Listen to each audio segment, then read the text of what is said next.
Blog Talk Radio.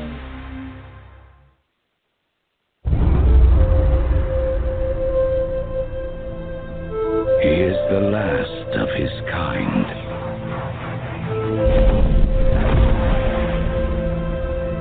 All that remains of a once powerful nation.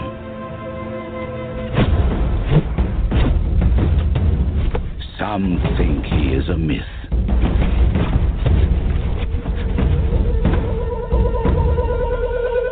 Some believe he is the chosen one, who will bring balance to a world at war. And some will stop at nothing to destroy him.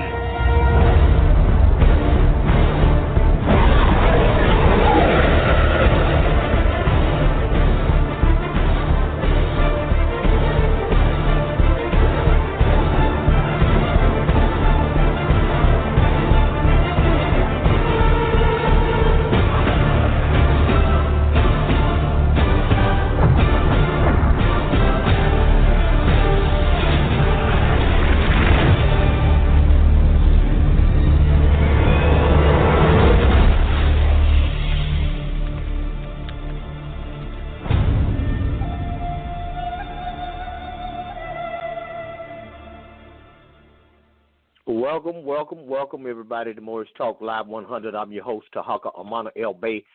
And tonight, we are dealing with June Teenth. Exactly what is June Teenth?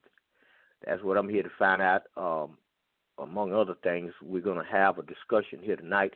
A special guest is Minister W.D. Patterson. Also, we have Dr. Meyers.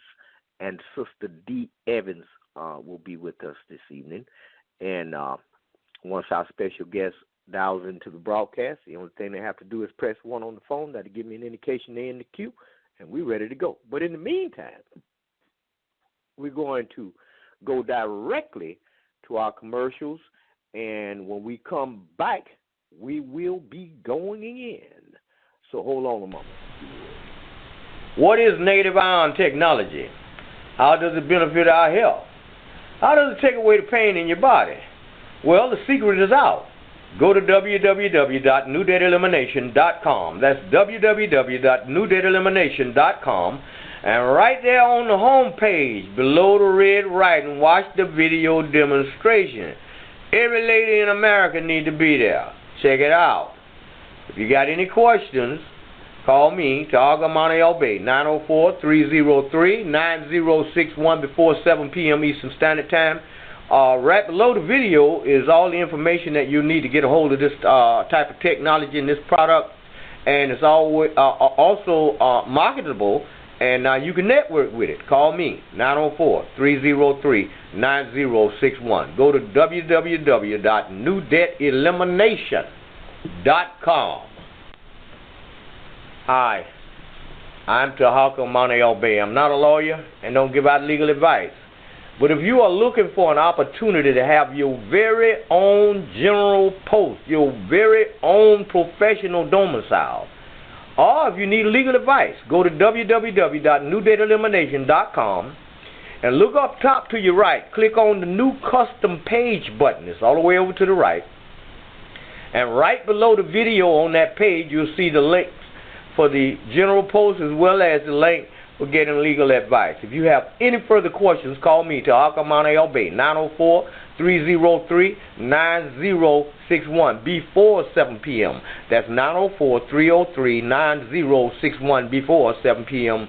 Eastern Standard Time. Everything you need is right at www.newdebtelimination.com. You're non-resident? Well, if you are, you need your own general post. www.newdebtelimination.com. You don't have to lose your home due to foreclosure. You don't have to worry about child support. You don't have to be in credit card debt. Have no fear. Tarhaka Black is here at newdebtelimination.com. Got student loans, child support, mortgages? Contact someone who's got the experience and the knowledge to get you back under God's law. That's Tarhaka Black. He's been there, he's done that, and he can prove it. Just give him a call at 904-303-9061. That number again is 904-303-9061. And log on to newdebtelimination.com. That's newdebtelimination.com and get yourself free.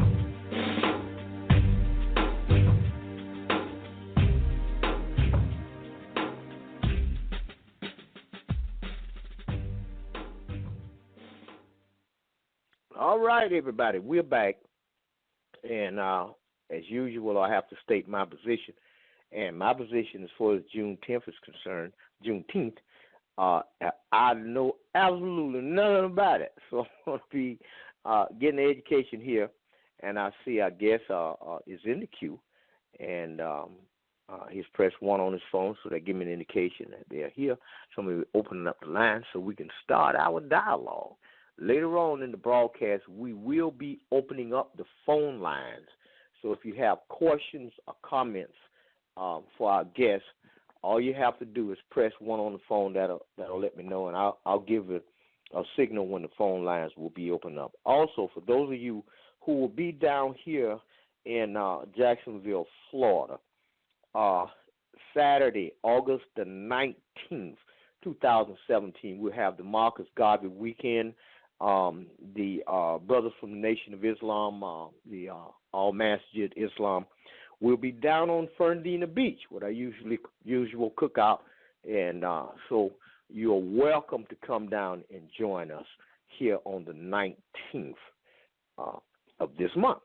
Okay, if you're just passing through, there's somewhere to go. Get a chance to see you, and we can rub shoulders. Okay, I'm going in now. Area code 206. You are on the air. Tell us who you are and where you are calling from. Okay. Hey, Tarhaka, Minister W.D. Patterson here, Seattle, Washington. How are you? I'm fantastic. It's great to have you aboard, Minister Patterson. We have another caller with their hand raised. I'm going to go and open up their lines and see who we got over here. Just hold on a second. 662. You're on the air. Tell us who you are and where you're calling from. Hello. Area code.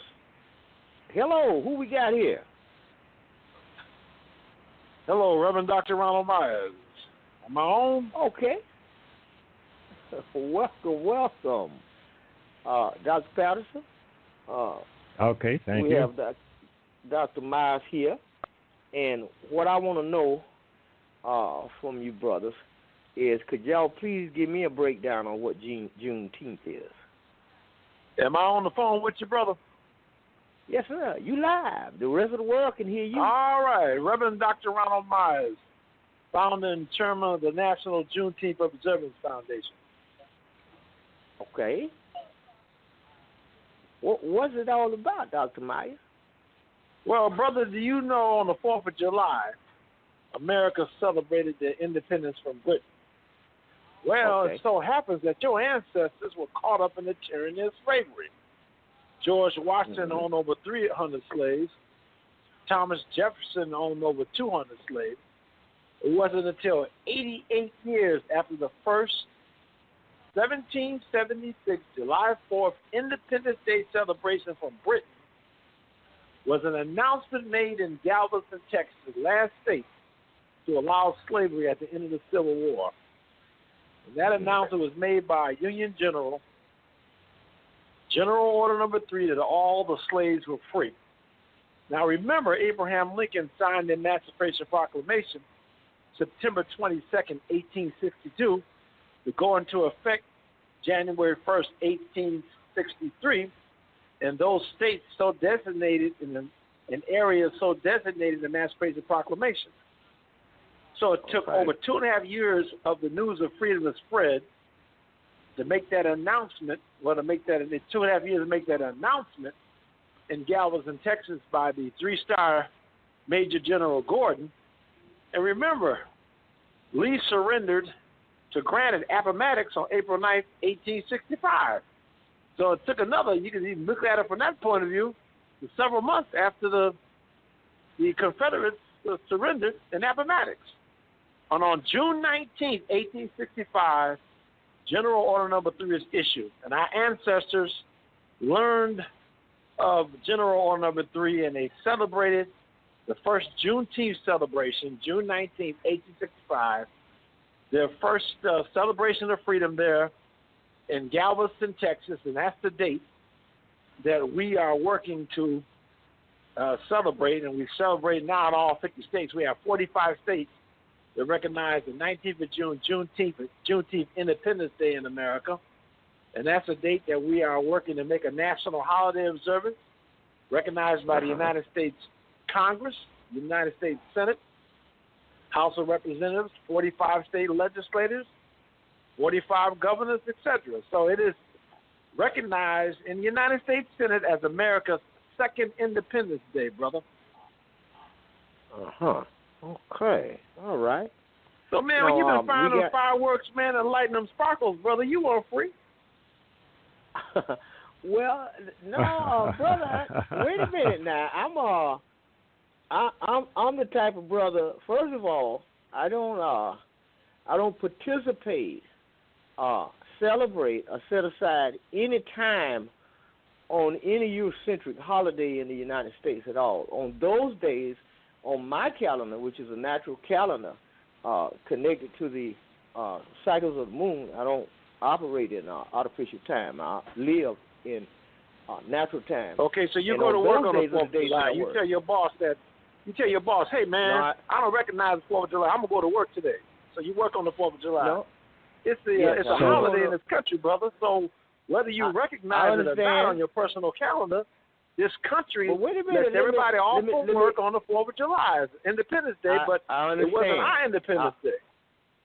I understand. Okay, so Tarhaka, you're basically on holistic time, right? Yes, I'm on holistic time, and what I do on holidays is these are the days that I work. I don't work for another man. I work for me.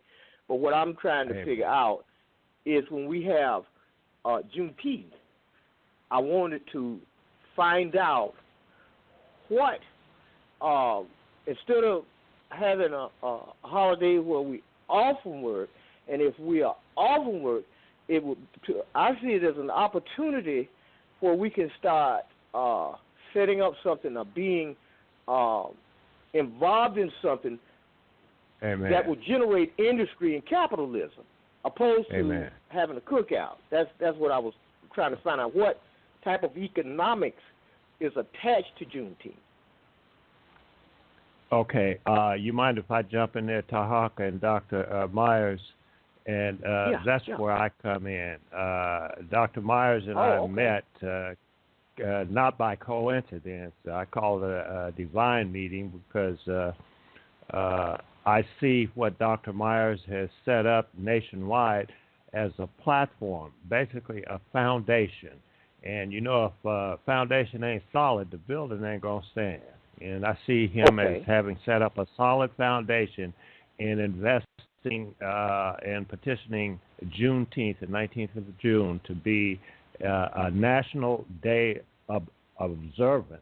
And I commend him for that because he's not using the terminology that we've been fed. He calls it a day of observance, but let them keep calling it a holiday. They can call it a holiday. They'll probably have to call it a holiday in Congress, in the Senate, at the legal branches of the government, because that's what they can relate to. But we know what it is and true. But then we can use this platform as a catalyst for economic reasons.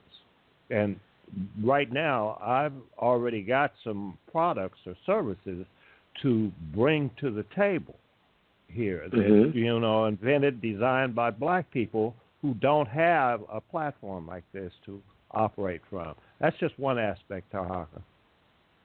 Oh, okay. Well, I hope you didn't be offended as what I was saying. It was just that no. not I. I'm a rather strange No, bird. bro, I'm not offended. I was just ribbing you, man. I'm not offended. I was just messing with you, brother. I'm not offended. Okay. Well, fellas, we got one more caller with his hands raised, and we're looking for Dr. D. Evans, and I'm gonna see if this is her. Maybe she get in here and save me. Hold on. Area code 702. You're on the air. Good evening. This is D. Evans. I'm not sure about saving anyone, but this is D. Oh, my goodness, I'm still in trouble. But that's all right. Welcome aboard, sister. And we're here. We're discussing, having a dialogue here. And I was trying to find out exactly what the Juneteenth is. And because I've heard it floating around in the air and stuff. And there are other things with the Kwanzaa and stuff of this nature. But I always look at our people holistically from an economic standpoint. And I might be a little bit odd to some people. I'm not a religious man.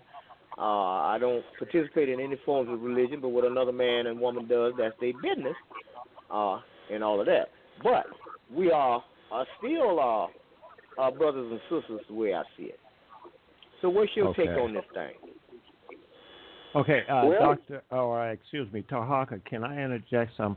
How about I don't mean to commandeer your show here because I am an invited guest. This is Minister W.D. Patterson, Seattle, Washington. How about some formal introductions here because I feel that people listening, your listening audience, and I've had blog talk radio shows too. I've got a lot of people listening. They might not have called in, but you can listen on your telephone or you can listen on the internet, and that's where the majority of my listeners used to be, is on the internet. And I'll let you take it from there. Okay, all right. Well, we'll start with Dr. Meyers. You want to give us some background on you, and then we'll go on down the list here. Okay, you want the background on yourself? Give us some information on who you are, and it's best it comes from you, Dr. Meyers. All right, I'm the founder and chairman of the National Juneteenth Observance Foundation. Our modern-day Juneteenth movement goes back to 1994 at a church in New Orleans, Louisiana, Christian Unity Baptist Church. Reverend Dwight Webster, pastor with Reverend John Mosley, called a meeting of Juneteenth leaders from across the country. And we gathered there at Christian Unity Baptist Church to work together to make the 19th of June, Juneteenth, a national day of observance, and to work toward its recognition in all 50 states, the Congress and the President as America's second Independence Day. And from that meeting in 1994, I was selected as chairman, and I've been chairing the efforts to make Juneteenth a national holiday observance in all 50 states and the U.S. Congress and the President and the country since 1994. We have 45 states now, and we have a number of pieces of legislation in Congress, but we're working now for the definitive legislation to be passed in the Senate, over to the House of Representatives, and over to President Trump's desk for signature to make Juneteenth a national day of observance officially on all the calendars. Okay. All right. Now, where were you born, Dr. Meyers? I was born in Chicago, Illinois, in 1956 on leap year, so I'm only 15 years old. And I went to I grew up in Milwaukee because my parents were teachers, and we went up there to work. And I graduated from high school in Milwaukee and went to the University of Wisconsin Medical School by graduating in 1985, and then I went down to Louisiana, LSU Medical Center, Charity Hospital, and I completed a residency in family medicine. And I became the first ordained and commissioned medical missionary in the history of the African American Church to America's poorest region, the Mississippi Delta, where my wife and I have been serving for the last 30 years. My clinic was in the county that had the least life expectancy of any county in the United States. In other words, you were born in Holmes County, Mississippi, you're going to die sooner than any other American. And so we were there as the medical missionaries from the African American churches in Wisconsin. And I've also done missions work in Africa. I work with the Ethiopian Jewish community and became the leader of the Juneteenth movement because of celebrations that we had in Mississippi and that wonderful meeting that took place, historic meeting in 1994 in New Orleans, Louisiana. Okay. All right. Now, Minister Patterson, tell us about you. Okay. Like I said, I'm Minister W.D. Patterson, Seattle, Washington. I am a licensed youth outreach minister. I founded Outreach Ministries USA and later the Core G Group. And I'll explain that later in the conversation what the Core G Group is all about. I'm from the University of Washington, human geography. I specialize in social, cultural, and urban geography. And my past background was in architecture. I was the youngest architectural designer or draftsman at the U.S. Post Office back then, the Western Regional Headquarters of the United States Post Office, where 16 years old, I was designing post offices in 5 states. And I was nominated for the AIA Ford Foundation Scholarship, where I started attending the University of Washington.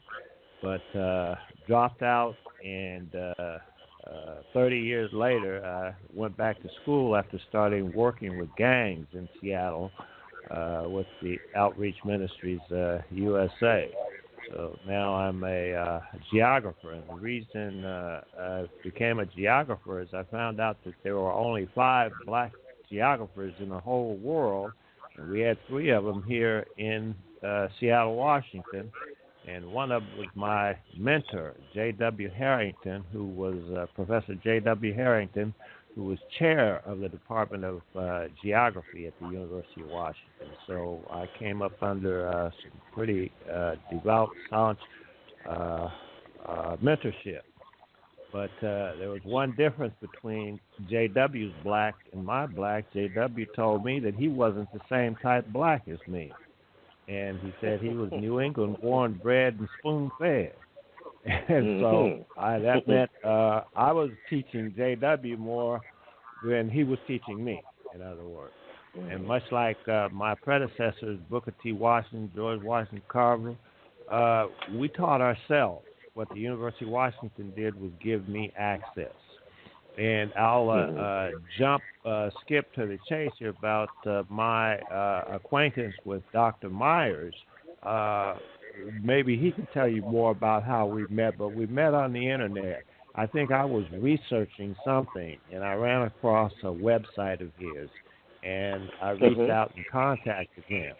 And then since then, we've been building this platform here, and I had the pleasure of, we have weekly director planning conference calls every week.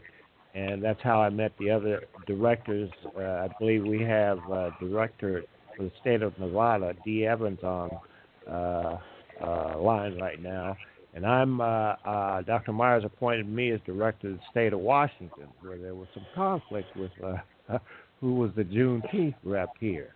But I believe that's been straightened out since. And what I was attempting to do, I struck the word try from my vocabulary, because when you say try or we say try, it ain't going to happen, okay? I learned that from experience. I'm a high-tech person that collects behavioral data spatially, and I'm able to glean that data through what I call a cultural lens and tell a story with it. So I dare anyone to argue against what I've discovered.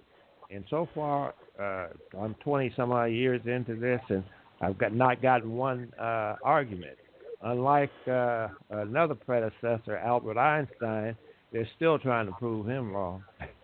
Anyway, let's get to Dee Evans here, because I'm still getting acquainted with her, even though we talk frequently in the conference calls and on telephone. I see she's doing a lot also. Thank you, Tarhaka, and I commend you on the site. I'm also logged into the internet here looking at your Blog Talk Radio site. Okay. I commend you on the exhibits that you put up for Juneteenth. Thank you. Well, you're quite welcome. Director D. Evans, could you tell us about yourself? Yes, sir. I can make that attempt. First of all, I am the National Communications Director for National Juneteenth Observance Foundation, and I am the former State Director for Nevada. We have a State Director in each of the 50 states. Most of us have worked at one time or another with our legislators to get the legislation passed to recognize Juneteenth, and I was the person that worked with Assemblyman Harvey Munford here in Nevada to obtain the recognition of Juneteenth in 2011. So we have had Juneteenth recognized in Nevada since May 12, 2011 as a state day of observance, not holiday. Probably typical of most of your listeners, I am a person who did not know about Juneteenth coming up. I'm a Chicagoan. I've been in Las Vegas for the last 13 years. But in Chicago, which is only 90 miles from where Dr. Meyers was in Milwaukee, we really did not hear about Juneteenth per se. Juneteenth is an orphan holiday, an orphan day of observance. You hear about Civil War, you hear about slavery, you hear about Gone with the Wind, and that's all you're going to hear. We do not have the education that we need. I am a great-grandmother. I have 6 grandchildren and 2 great-grandchildren, and I want to help lead the way for my family members to grow into a future where they know their history. They Amen. do not know that they do not know that what slavery was. They do not recognize the fact that we came into this country unwillingly. We did not all come in as slaves. Some came in as workers on the ships. Some came in as interns. Some came in as indentured persons with 7 years of a 7-year contract, and after 7 years they became free, and they obtained property. So there are free blacks that was as early as 1700. And then there were the ones that was transitioned into slavery. There were also black slave owners that we have not given, that you don't realize just hearing things in passing. But once again, as I said, I did not know any of this. This is information that I have acquired over the last 20 years. 20 years ago, 25 years ago, my grandfather asked me to start researching the family tree and to pass the information on to the family. I went from that into working with the Coalition for Improved Education in South Shore in Chicago, Lestine Virus, who worked with her legislator, or the legislator that we had at that time, to obtain the bill in Illinois recognizing Juneteenth. When I moved out to Las Vegas, I took over the position and spent several years working towards having recognition of Juneteenth, which we now have, and we do have annual events. Each city has a different event. There are some festivals that you'll see, but they're not all festivals. We had a culture session of information and a question and answer session, similar to what we're doing right now this year. In addition to having sharing of information between community members, we give community groups tables, space, where they can distribute information. We do not. Everything is free. It's open to the public, and we do not sell Juneteenth. We just want to share the information. We want to educate the community. We are looking economically. We're looking at tourism. We're looking at improving the history of the country, because it's not just black history; it's also white history. We're combined. We are not civil rights. If there had not been a Juneteenth, there would not have been civil rights. We are human rights. You would not have been able to fight for your right to vote if you were still a slave. So that is the direction that we're working with. Amen. Okay. Hey, if I might jump in there, being a geographer, and I see Dr. Meyers and D. Evans, they gave their locations where they were from originally. Now, I have an alliance to Juneteenth, especially because I was born in Texas, in Conroe, Texas, which is 22 miles north of Houston.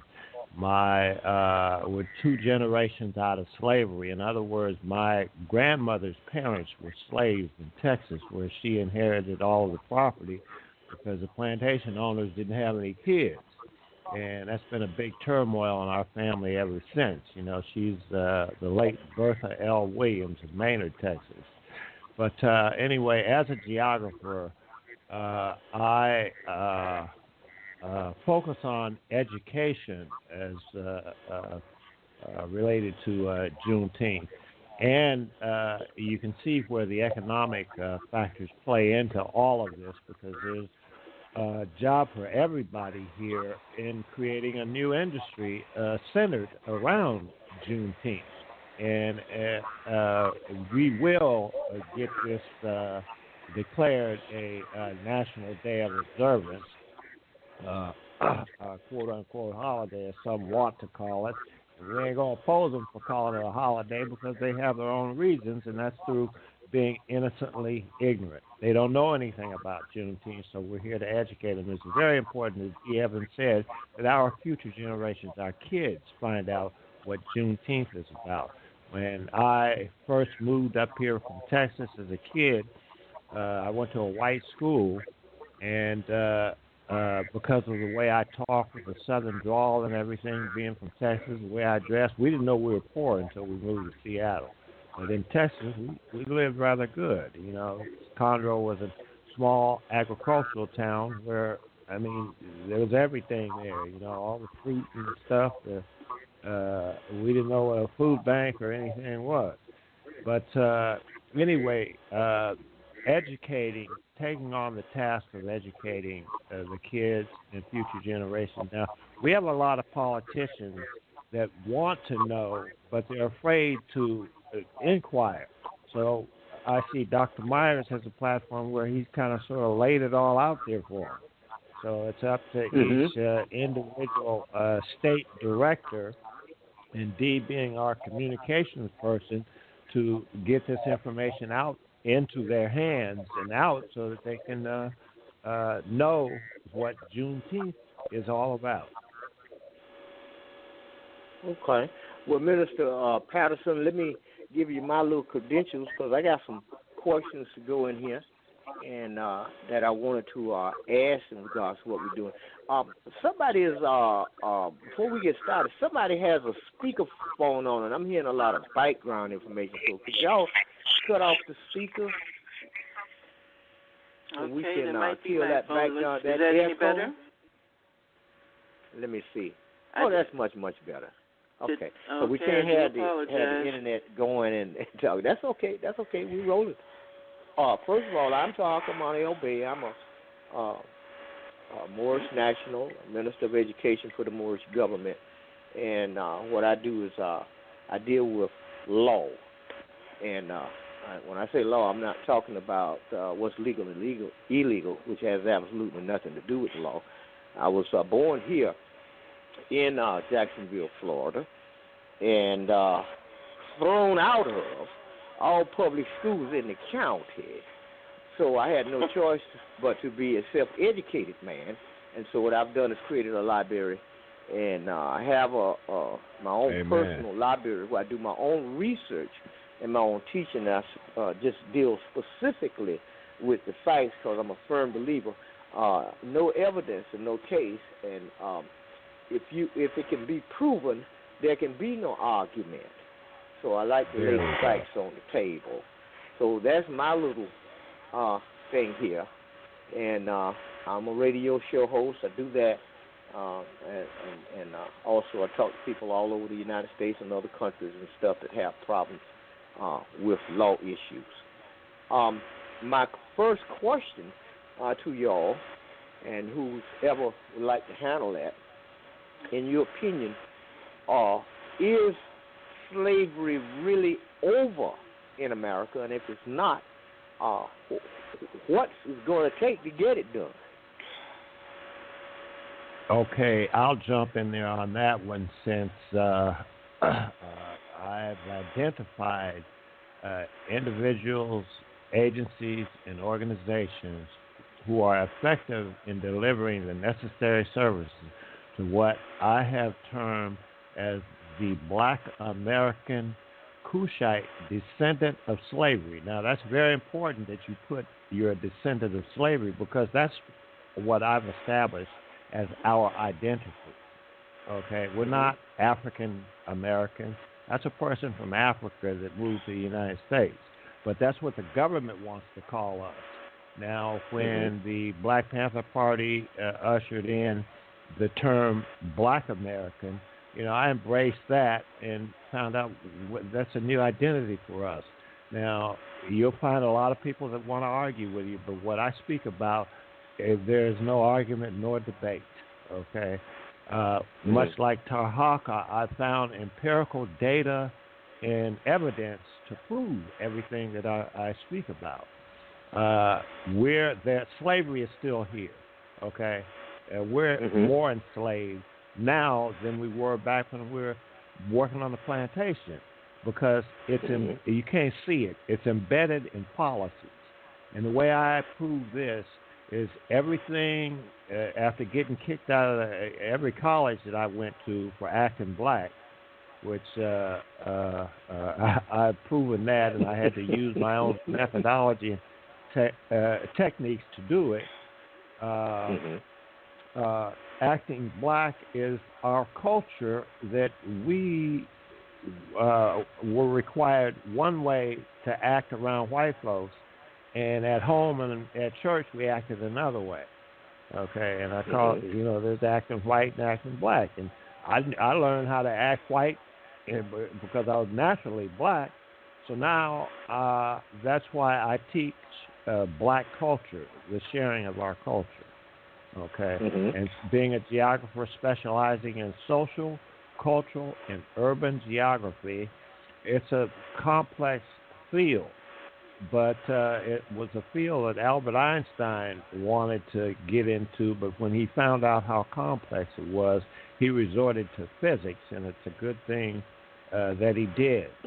My specialties is simply, to put it simple, is what black people do in cities. That's it. And so what I've just said is that slavery is embedded in antiquated policies that are still on the books. They just added to them. It covered them up and masked them. That's why our prison population is so high. That's why we're what they call racially profiling. I struck the word racial from my vocabulary. I call it bias profiling. And I'm the author of the first cultural competency model and the inclusion theory. So that means whenever you hear the word inclusion, it came from me. And the word cultural-competency used, it originated here. Okay.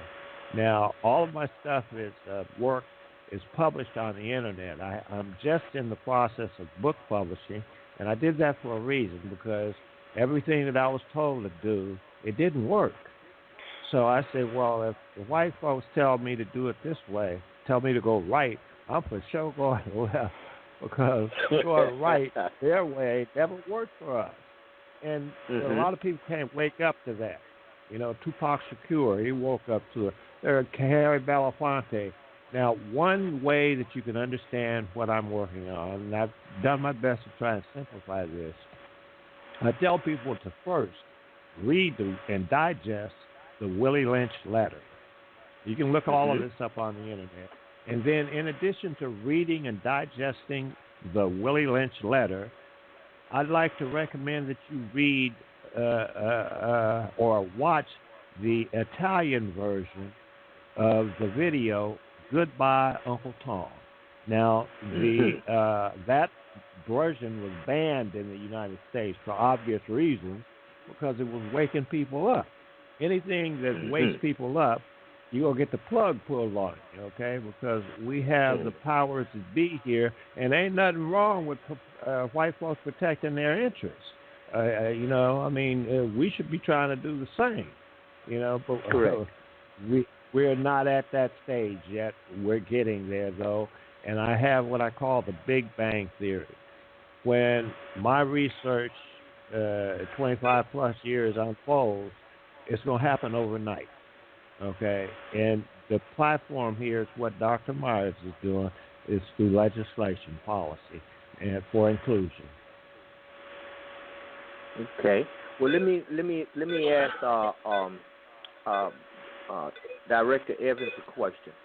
What is that? Well, bro, let me finish with you. You asked a question if slavery is still over with. Mm-hmm. Yeah, you and let me clearly state that the horrors of slavery are over with. In other words, we ain't got to be worried about being sold on auction blocks. We don't have to worry about being on a plantation where where our women are raped and where our men are forced to work in the cotton fields, tortured, lynched, killed. The horrors of slavery are over with, but the institution of slavery is still embedded in our minds. Exactly. So we have to deal with the legacy of slavery, as Minister Patterson was saying. We have to free our minds from the legacy of slavery, and we still have the economic plantation system that keeps us in economic situation we're in, and we still have to deal with the legacy of slavery. We still have to deal with the impact of slavery, but the horrors of slavery, we don't have to deal with that anymore. Right. It's coded in our DNA, and I have white professors. Some of my best colleagues. Matter of fact, the first research project that I got paid for was by Stanford University. It was called the Genome Project on their end. But they used my information and data to prove that the African migration or integration into the United States and the institution of slavery, how it evolved, And I try, in the past, I knew people didn't understand what I was talking about. So now I kind of bridle myself to keep it as simple as possible, with my instruction being to first read the Willie Lynch letter. And it'll tell you what Dr. Meyers was just talking about, is our mindsets. Until you can free that mind, what the Black Panthers say, free the mind and the ass will follow. Excuse the expression. Yeah. That's in the Bible. That's in the Bible. You free that mind, the ass gonna follow. Once you know the truth, you will always know the truth. You can't unhear the truth or unknow the truth. Okay. So with that being tight, go ahead. And I believe Sister D had something she wanted to say. I didn't mean to cut you off, Sister. What were you going to say? No, that's okay. I listen and learn. So I will, as you know, I quite often will sit silently in the corner, and because as I say, I'm still learning about Juneteenth. I'm learning my Black history because it was not taught in my school. I went to school in Chicago, parochial school for the elementary level, public high school, public colleges, city colleges, and we did not get this information. It was not discussed. I grew up in a segregated neighborhood, but going to parochial school there, we did have some integration within the school system, but I don't even realize, I led a sheltered childhood. So, but, we had, the doctor was living next door, the policeman was living next door. We had a community that we do not have today. And I think that's part of what we've lost, and we have so many of our young men in the criminal system and in the prison system, where they give them bails that they know they cannot afford to become free. the lawyers, they've given a public defender, they're not going to be properly protected and defended, and so therefore that to me is a slavery of a different type. Okay. They have continued the slavery, but it's revised to a new level where they've got the women still doing the work, we're still doing the laundry or whatever we have to do to survive, throwing a few more beans in the pot, while we're trying to raise the families because they've pulled our young men away from us. Mm-hmm. And and to me that is a slavery. If they're in the prison system where they're working for pennies on the dollar, while the privatization of the criminal system now, the prisons, they're making big money off of our people. They're still making money off the work of the black man, off the uneducated, Hispanic people. The people of color are still being slaves to a different degree than we were 100 years ago. But I do not believe we have gotten away from slavery. It's just evolved into a new level.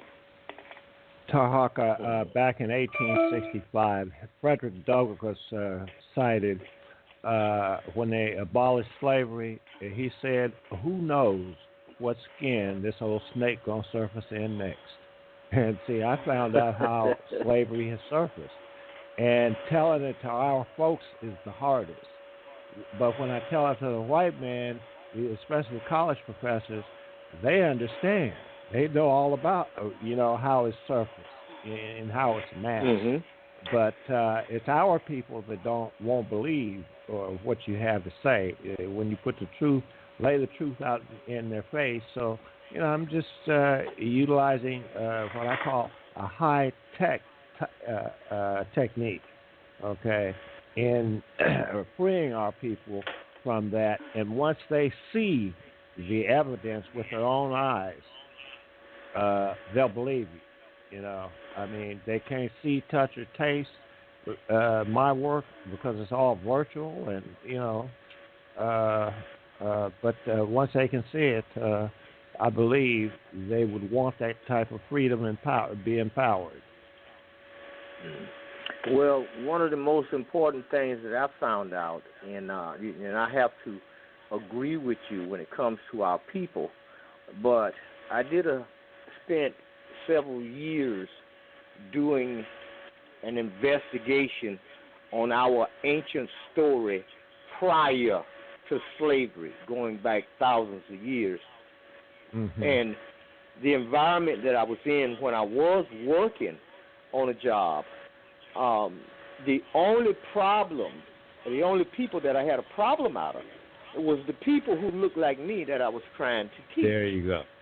That's what I'm talking about. I found out that I had no problems out of European because they already knew that it was nothing that they could do with this information, because not only was I telling it, but I was providing all the information to back up what I was saying from some of the most awesome writers in the history of our people. So there was nothing that could be done about that. But what I ran into was my people doing everything that they could to, I guess, get a pat on the head from Meyers for destroying this awful Negro that came in 360 degrees away from everything that we had believed, everything we stood for, and he just didn't go along with nothing. And but I found out that we had a incident one time where I was outside, and I had a gang of brothers, and they was listening intently as I was telling them about the 25th dynasty of the ancient African Egyptians in Kemet. And the district managers came up, 3 white men, and they said, "Well, what's going on?" Because we was gathered together and everybody was listening. I said, "I'm teaching them, trying to teach them everything that I could possibly teach them about their ancient story prior to slavery, because they need to know this." And they said, "Well, okay." And when we got back inside, one of the district managers slid up beside me and said, "Do you think they're learning anything?" And I say, "Well, it's too hard to tell right now." He says, "Okay." And but later on, I was going to the lunchroom, and as I bent the corner, one of my supervisors came out of the lunchroom. We was walking toward each other, and the general plant manager came out right behind him and stuck his hand out. He come up behind me and stuck his hand out, and I reached my hand out. I said, "Well, what's he doing? He want to shake my hand. I'm trying to figure out, well, what for?" And but the general manager, he stuck his hand out. He thought the man was going to shake his hand. The man sidestepped him and ran and shook my hand. I said, "What is this about?" He said, "I'm just shaking your hand. I'm just shaking your hand." Wow. I said, "Okay." Wow. And so the supervisor, now he don't witness this close up. Ain't but three of us out there. He came and he asked me, "Well, what was that about?" I said, "It's about the same thing I've been trying to tell you. No man can respect you until you respect yourself." Exactly. I said, I keep telling you the same thing. My people come first, and everybody else on earth comes second. And that's what I always tell your boss. So he understands. And but you are constantly trying to throw me under the bus, but you just seen what happened. So when if you want to get respect, you have to respect yourself. And I hear it all the time from all over the United States, on Twitter, on Google Plus. They're all over telling me the same thing. You, brother, we commend you. I'm not, that's, if you look at, you go in a Chinese restaurant. When you walk in the Chinese restaurant, there are Chinese people in the kitchen. The menu is Chinese food. Now, the company itself may be located in our community, and you would think that if they came to our community, that they would try to serve us the kind of food that we like, but they don't do that. Right. What they do is embrace their culture, sharing their culture. And everybody do the same thing. The Mexican restaurant, the Mediterranean, the Italians are cooking Italian food. But why does the soul food restaurant fail within 2 years? See, this That's is because data number one, they got the wrong food. That's the first thing wrong. We don't understand how the food was indigenous to us as a people. Is the original food that the body's designed for: fruit, vegetables, nuts, legs, and beans. And legumes. That's our food. Yes. Tarhaka, I gotta say I love you, brother. The hardest thing for us to say to each other, because we've been taught otherwise. Our youngsters killing each other in the streets. As a social scientist, what I do is I look for alignments of the truth. Now, what Tarhaka just spoke to the listening audience is the truth. And I've been knowing Tarhaka how many years? We've been knowing, I can remember back in 2009, 2010. Yeah, I knew, and probably before that, because Tarhaka used to be a co-host and started as a guest host on my radio shows, and I had 3 of them. In fact, I was one of the first blacks on Blog Talk Radio, and Blog Talk Radio just recently sent me a commendable letter for the years of work that I put in, and we're at this point contemplating reviving the shows. But getting back to what I was talking about, looking for alignments of the truth, I call it connecting the dots of digital data and gleaning into what I call my cultural lens. I can see and tell a story. So everybody that fits into that mold, I have no choice but to embrace them. And what you're listening to is 4 the same on this show here. Tarhaka, Dr. Meyers, D. Evans, and myself. Otherwise, I would have to tell you so.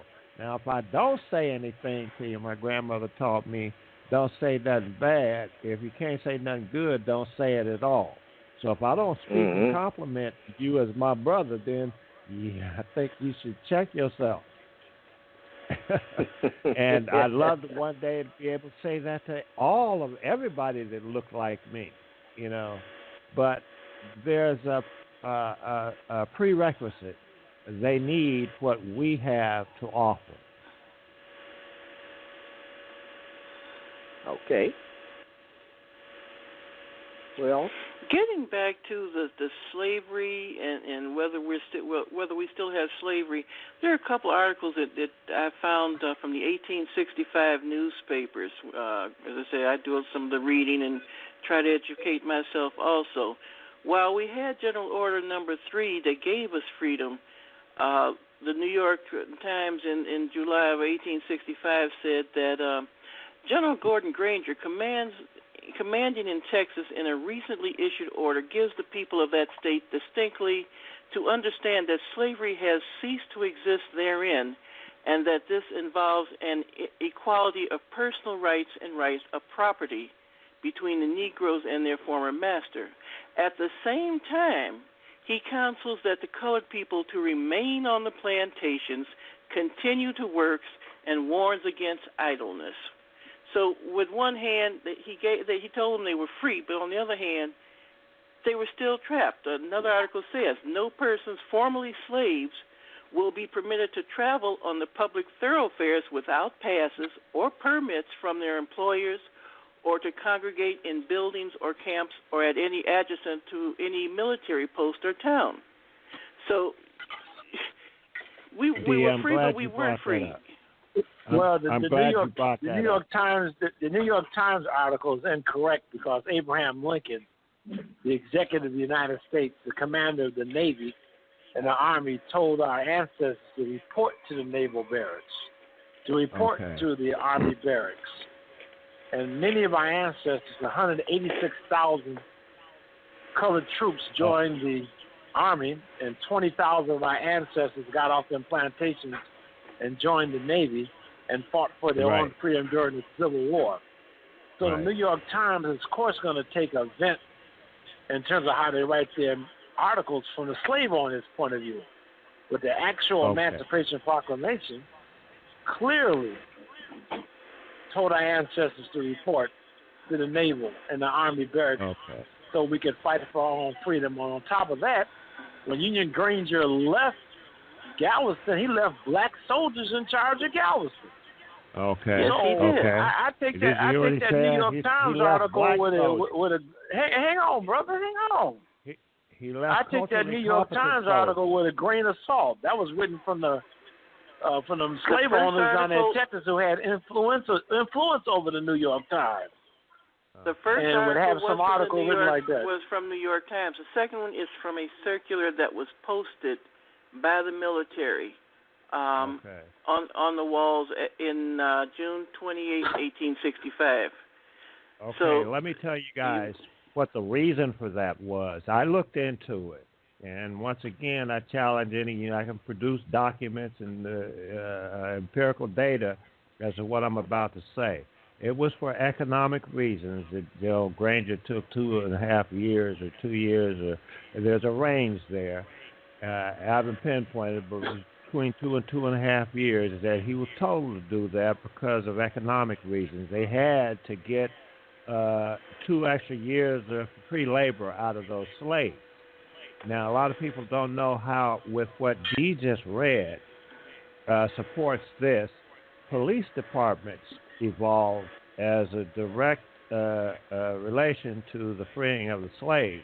And the purpose of police departments was slaves ran away to cities. They left the plantation and moved to cities.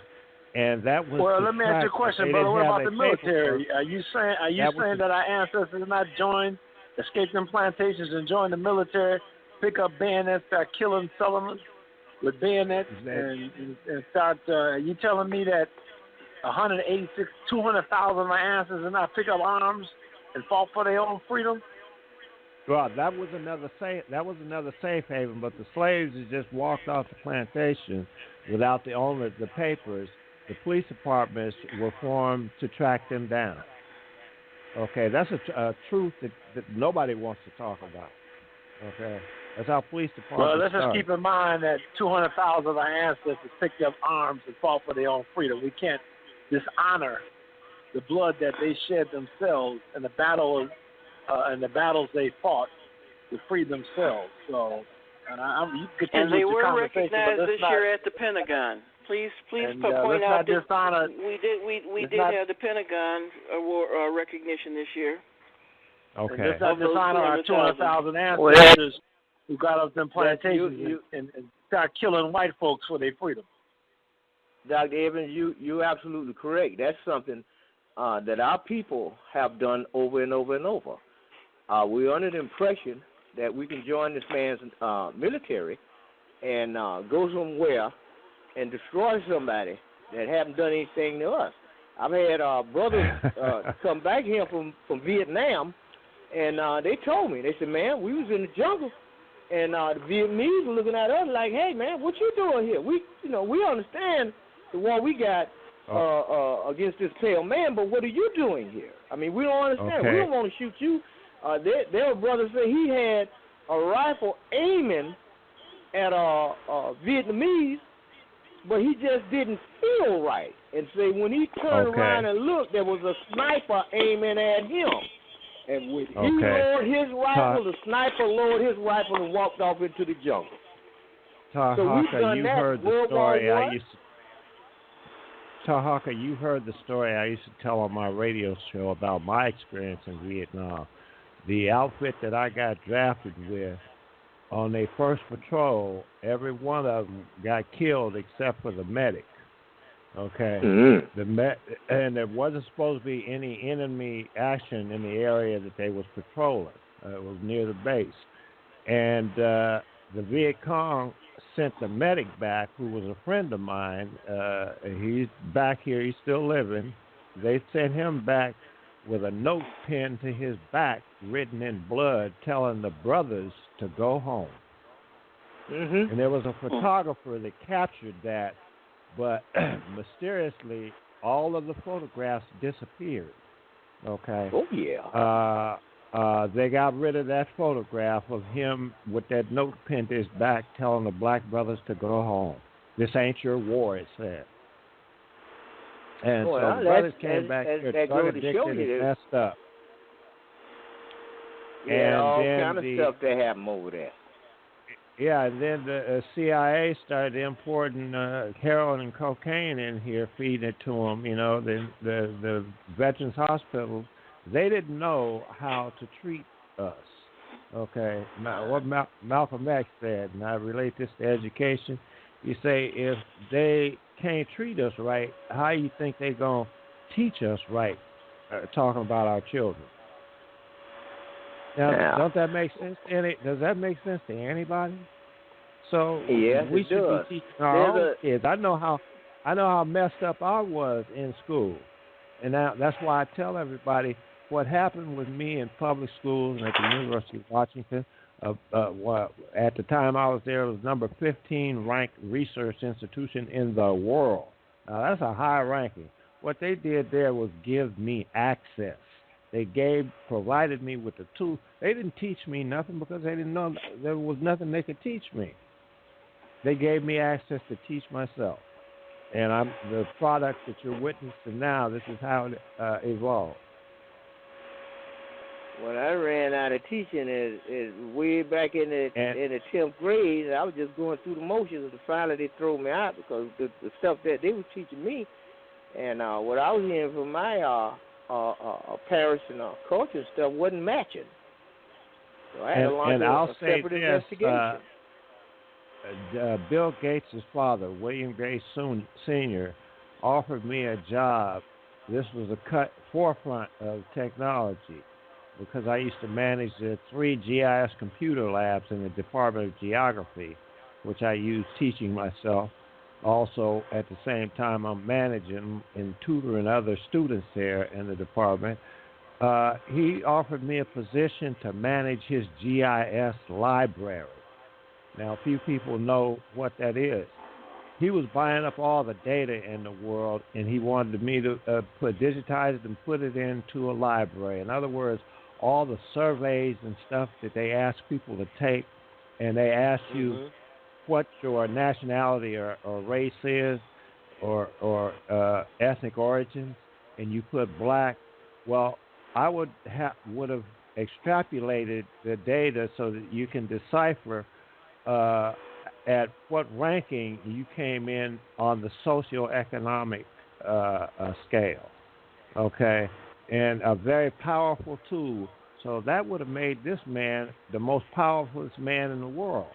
So years later, when I met with Mr. Gates about a grant that I had written for the Second Chance Act, he told me that I asked him whatever happened to his project, and he told me he couldn't find anybody to manage it. You know, and the reason why I didn't take the position is because I was busy doing what I wanted to do for black folks. You know, I was already set on a course that God put me on. Okay, so I couldn't very well drop what I was doing and do what he wanted done. And what he wanted done was inclusive of everybody.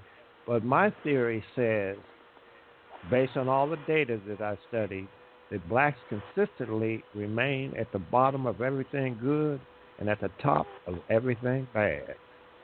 Now, scientifically, if you pick the bottom up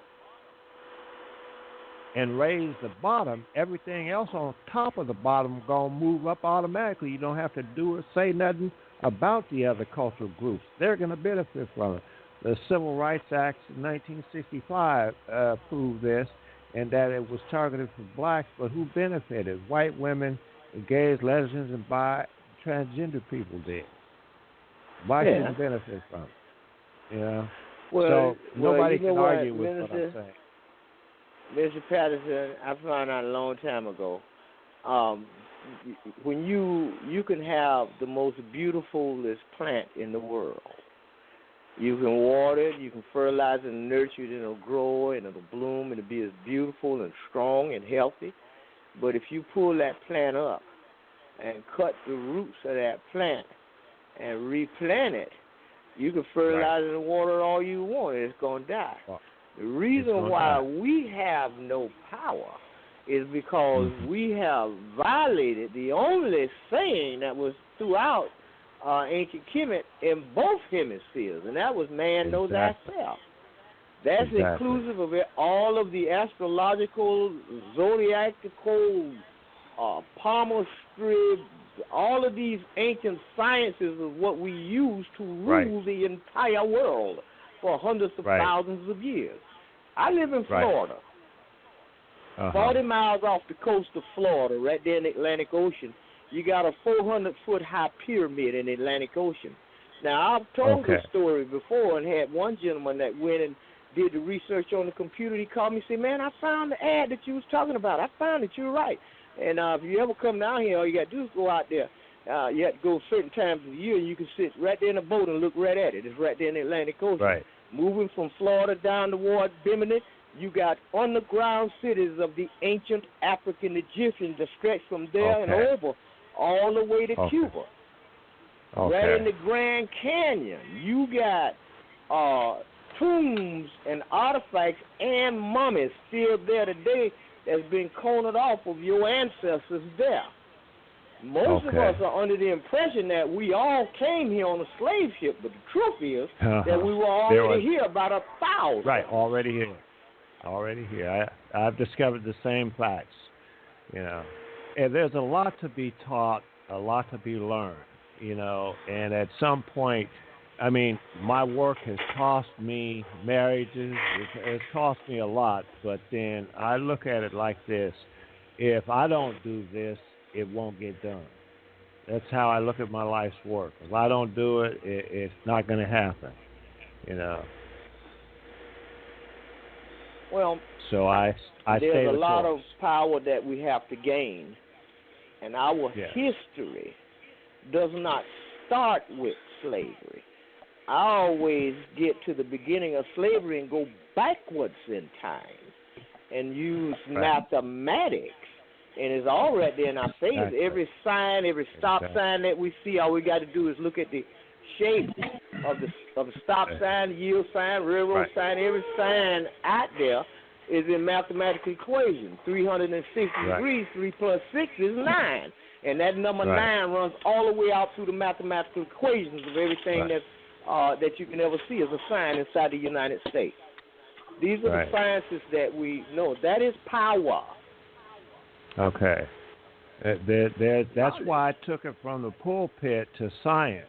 I wasn't accomplishing anything in the black church, which I looked at it as a catalyst for black people because that was the only way they were able to congregate back during that era and talk to each other. And they sang it in the Negro gospel and spiritual songs.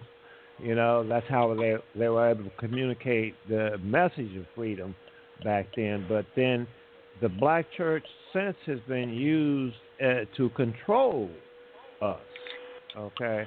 And myself as a minister, I can tell you, I have been approached but with lucrative offers, to be a leader in the community here.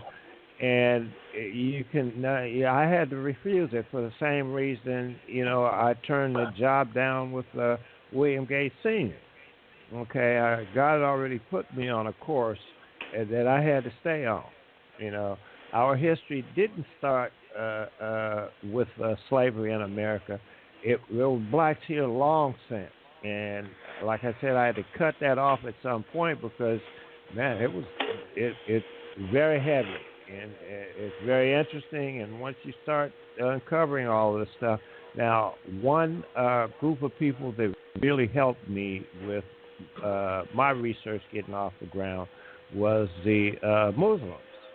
Okay, these brothers, they studied, they did research, and they shared it with me, and once they saw what course I was on, and they uncovered some really astonishing things, and they're still doing it, okay? Now, I have websites with all of this stuff up on it. If anybody's interested, feel free to contact me. You can, in the way, because I'm the one that did the Digital Divide research for the Digital Divide Act of 1999 and 2000, I have a test that I give people. I'll give you my email address, and I'll ask you to email me, or either simple stuff. Look me. They ask me for a business card or a phone number. I say no, I don't do it like that. I says Google me and contact me like that. And now I have another question I would like to ask. I says Google me. Contact me like that. I have somebody. We still got a lot of background noise. I can't hardly hear it. Somebody got something echoing a speaker. Or got something on speaker or something. Right, you can't have a speakerphone on the show. Yeah, so we hear all this background noise. That's gonna be over. We got to convert this show into a video. It goes up on YouTube and all over everywhere. I have another question that I would like, and Sister D and Dr. Meyers, if y'all could give us something on this one right here. And the question is as follows. What part does nationality play as far as June Teenth is concerned? Well, first of all, I want to thank you for having this program on June Teenth. And of course, our efforts are focused on to have Juneteenth recognized as our national day of observance and the day that we come together to celebrate our freedom from enslavement. And so I think we pretty much established that on the 19th on the 4th of July, our ancestors were caught up in the tyranny of slavery. That famous speech, "What to the American slave is your 4th of July?"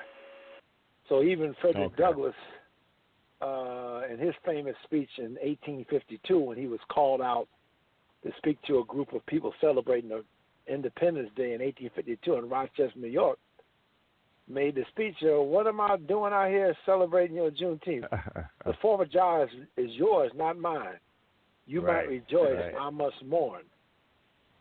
And so we are working to, in terms of our legacy of slavery here in America, we are working to establish the 19th of June, Juneteenth, as a national day of observance, as America's second Independence Day. Mm-hmm. And so all nationalities celebrate all Americans celebrate American history. I don't care who you are. Okay. Juneteenth is an American celebration of freedom. It has to do with the celebration of the end of enslavement, but it's an American celebration of freedom. So it's like the United States Senate has said and the United States House of Representatives have said, the 19th of June is called Juneteenth Independence Day. That's what the Congress calls it. Mm-hmm. So you have 4th of July, which is Independence Day from Britain. The 4th of July freed the land. The 19th of June freed the people. Right. So we have two Independence Day activities or celebrations in America, the 4th of July and the 19th of June.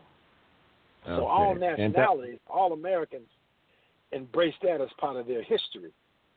Because when you talk about freedom in America, you just can't say the 4th of July. And you have to include the 19th of June because Americans of African descent were not free on the 4th of July. And Dr. Meyers, I might add to that the significance of this is that the institution of slavery in America is responsible, the responsible catalyst for all, and I quote, all of the wealth in America. Okay, it was based on the slavery. I mean, the stuff was exported to England, and England was a broker. Even though they got independence from England, England was still the bank for America. Mm-hmm. That's correct. Now, let me ask you this. Now, Minister Patterson, in your opinion, what type of legislation do you think that the brothers and sisters that are politicians today in the United States, what, for the benefit of people of color in the United States, what should they be working on? What should they be pounding the pavement about and trying to do? I mean, because we've been in the same position for years and years and years. We're looking for some kind of change. We got somebody up there at the controls. What do you think they should be doing? Okay, first of all, I've looked back through history. I've looked at the records of every black politician. They've had to assimilate just to hold that post, just like Barack Obama. People say Barack Obama didn't do anything for black folks. Maybe he didn't, because he had to raise his right hand and swear an oath. And he had to sell us out. He had to sell us out. He wasn't just black folks' president. He was everybody's president. But when you look at other government officials, elected officials, they cater to their ethnic group or culture first. You know, I look at the Asian governor, first Asian governor of the state of Washington, Gary Locke. He catered to the Asian economy, the industry for Asians. Okay? But Barack Obama, you say, well, why didn't he enact legislation or policy? No, he couldn't do that. They would have pulled what I call a Lincoln on him. They would have assassinated him. They would have got rid of him. Because there are institutions that are set in place in this country like an engine, a machine. They're turning, and we help them turn. Our kids help them turn. Out there killing each other, selling drugs, and getting on with these fashion trends, and you see everything's been stolen from us. You know, so I put out something, a test. I did it with my own research work. I threw some terms and stuff out there many years ago to see if they would bite, and they bit.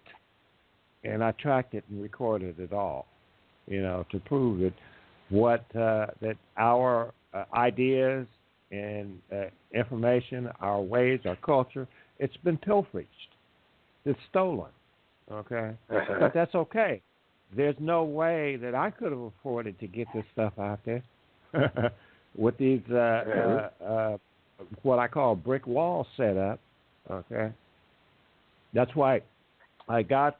We live in a day in the information age where information is king. Okay, and that's what Mr. Gates was talking about doing, was amassing a GIS library where he had all the information in the world. Not only did he have it, he could tell you, because geography is location specific, not only did he know what was going on, he could tell you where it was happening at and to what extent. I mean, with the satellites in outer space now, I published something on Facebook this morning, and this was another test that I put out there. I said, you give me access to one of those satellites in outer space like I had at the University of Washington, I can gather data about people from anywhere in the world. Now, data isn't anything to anybody unless you can interpret it, and unless you know what you're looking for, you ain't going to never find it. See, I set out there, I knew what I was looking for, and I found it. You know, that's why I don't have anybody challenging me. Mm-hmm. Well, now, there is hope, and we're in. What would the brothers and sisters Brother Patterson, Pastor Patterson, when you mentioned Barack Obama and legislation, were you talking about what type of legislation were you talking about? Well, he didn't address anything to help black people specifically, okay? I mean, there was a lot of motion and stuff. Are we talking about Juneteenth legislation, or what we did talking about all around legislation? You're the one that told me that he did something about Juneteenth. What you want to share with that to the listening audience? His involvement with that. Yeah, because I don't want to get. I don't want to excuse President Obama for his lack of.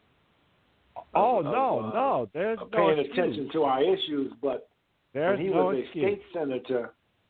When Mr. Obama was a state senator from Illinois, he helped us pass legislation. That's when I met him. And the Illinois state legislature recognized Juneteenth as a U.S. senator from Illinois. In the United States Senate, he sponsored legislation to recognize Juneteenth as Juneteenth Independence Day in America. But when he got in as president of the United States, not only did he not even acknowledge or pay attention to us, he refused to have a Juneteenth recognized at the White House, a building that was built in part by ancestors during the tyranny of slavery. Benjamin Banneker, yeah. He had no. He had Cinco de Mayo at the White House. That's the celebration of freedom from Pueblo, Mexico.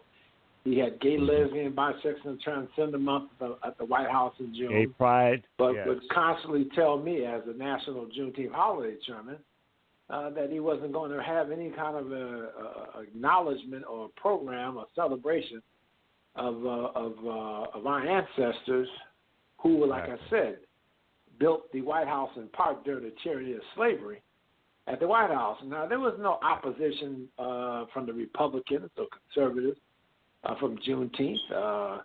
Most of our support came from conservative Republican members of Congress. We got bills passed, legislation passed in the Senate and the Congress from conservative Republicans. So that was just a fault of Barack Obama when it comes to Juneteenth recognition legislation. There wasn't any threats on his life or anything like that. He just decided he didn't want to do it. So we got to speak truthfully when we speak to about the first African American president not acknowledging Juneteenth. Because I got black folks now. Let me finish, brother. Let me finish. I got black folks now who won't support the establishment of Juneteenth as a national day of observance on all the calendars because they don't want President Trump to sign the legislation. Yet they let the first African American president sit up there for 8 years and do nothing. And so he's out of office now. So I got to work whoever the president is to get the legislation enacted to recognize the National Day of Reserve. And they're telling me, well, we don't want to support what you're doing because Trump signed it. Well, where were you for 8 years when the brother was in office? And you didn't do anything. He didn't do anything to go ahead and get this thing. It should have been done under the time that President Obama was in office. Should have easily have been done, but it wasn't. Yes. So we have to get this legislation to recognize Juneteenth as a national day of observance. We're not asking for a paid federal holiday where people are off from work and government offices closes, but a special day of observance like Flag Day or Patriot Day. And we need support to make this happen. So our website is www.nationaljuneteenth.com. That's nationaljuneteenth.com. www.juneteenth.us. That's juneteenth.us. And we still have work to do in order to get this day established as America's second Independence Day on all the calendars. We still have work to be done. And so we still need to get that work done. Now, as far as what happened to our ancestors and our people before enslavement, that's another topic. But right now, this radio program is about Juneteenth. And I hope we've done a good job, our wonderful sponsor, of explaining to him what Juneteenth is, America's second Independence Day, and certainly look forward to his continued support and support of his listeners to make sure that Juneteenth is finally established in this country as a national holiday observance, a national day to observe the holiday Juneteenth. And we need continued support to make that happen. Okay. All right. Well, hold on, fellas, because we got to take a little quick break now. I need to take a break before we break here. When we come back. Go ahead. Is your chat room open? Yes, sir. It's open. Yes, sir. Okay. Yeah, people can post stuff in that chat room, and that also goes down in the archives here, like the websites that Dr. Meyers just cited there. Yeah. And you can even interact with each other in the chat room to Blog Talk Radio. Okay, well, all these heavyweights on here, everybody listening. I'm going to take a little quick break. And when we come back, we're going to hear from D. Evans. We'll be back. On September 22nd, 1862, President Abraham Lincoln issued the Preliminary Emancipation Proclamation Order, which declared all persons held as slaves within any state or designated part of a state, the people whereof shall then be in rebellion against the United States, shall be then, thenceforward, and forever free. But it would take another 2.5 years before the news and the idea of freedom reached people in some southern states. By the time Major General Gordon Granger took command of the Department of Texas, Lincoln was dead, and the 13th Amendment abolishing slavery was about to be ratified. The last of the holdouts, people who just wouldn't let go of their desire to enslave human beings, needed to be told once again that the days of slavery were over. On June 19, 1865, Major Granger dispatched this now famous Order Number 3, in which he declared, "The people of Texas are informed that in accordance with the proclamation from the Executive of the United States, all slaves are free. This involves an absolute equality of personal rights and rights of property between former masters and slaves. And the connection heretofore existing between them becomes that between employer and hired labor." But it wasn't easy. Transition from a country that built its foundations on slave labor and indentured servitude to put it behind them. In fact, we still haven't managed to remove slave-era policies and ideology from all of our government and society like weeds in a garden. Racism and slavery are constant reminders that we are a young, developing nation still finding its legs as a culture, which is why the order by Major Granger on June 19, 1865 is still so significant today.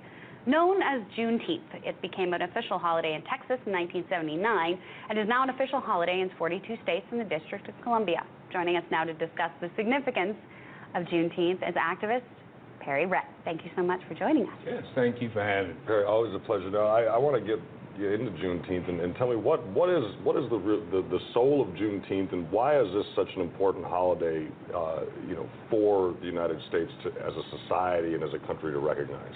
Yeah, well, Juneteenth, the foundation is based in emancipation. basically being freed from a former held state, a slave state. And that's a state of being between human beings in a relationship. This country is still having difficulties with a form of colonialism. I'm a resident of the District of Columbia, and even though we many of us, over 600,000 of us, reside on the mainland, we still don't have the same rights as many other Americans.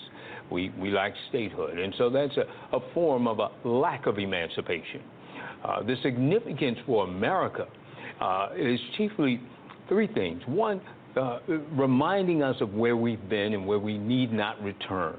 And unfortunately, we have many who are nostalgic to go back to the quote-unquote good old days. And we ask the question, good old days for whom? Some want to take their country back. And the good thing is there's a resistance there. And then another piece of that puzzle of what it means to America is to remind America of a legacy that was built in violence, that was built in oppression, and to let America know that, America and the world know, that this country is not necessarily exceptional. American exceptionalism is a false premise. And then the third piece of this puzzle, chiefly, is to get to a place where we can truly identify this country's history and be honest with one another, black, white, or indifferent. Yeah.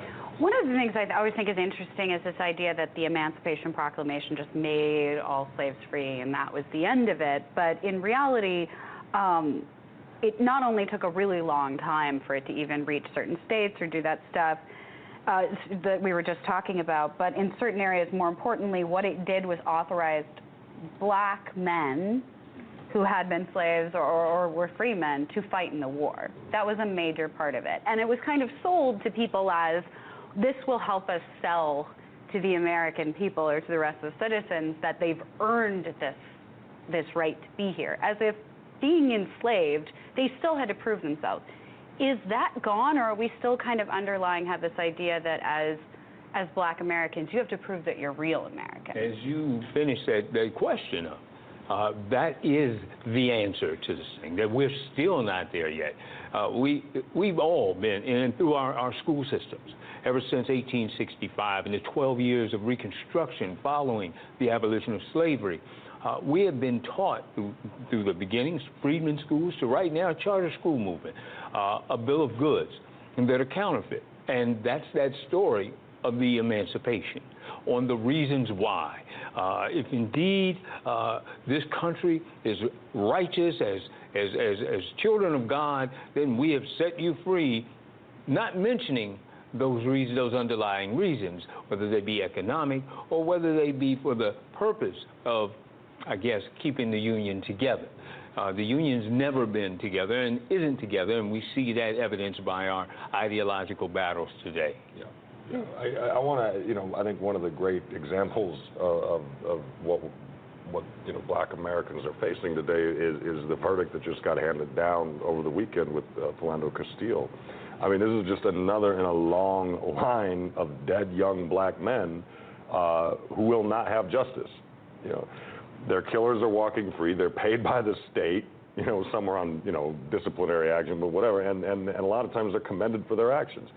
Why is it that we are still clinging to a century-and-a-half-old ideas of policing, since modern police, not too many people know this, modern police evolved from runaway slave patrols, even their badges. I mean, it's right here in our faces, that history that we don't want to pay attention to, and why are we still clinging to it? Well, this glorified history of plantation owners hiring these or contractors, for a more modern term, to police between plantations in the period following slavery was simply another form of slavery, which we know as Jim Crow.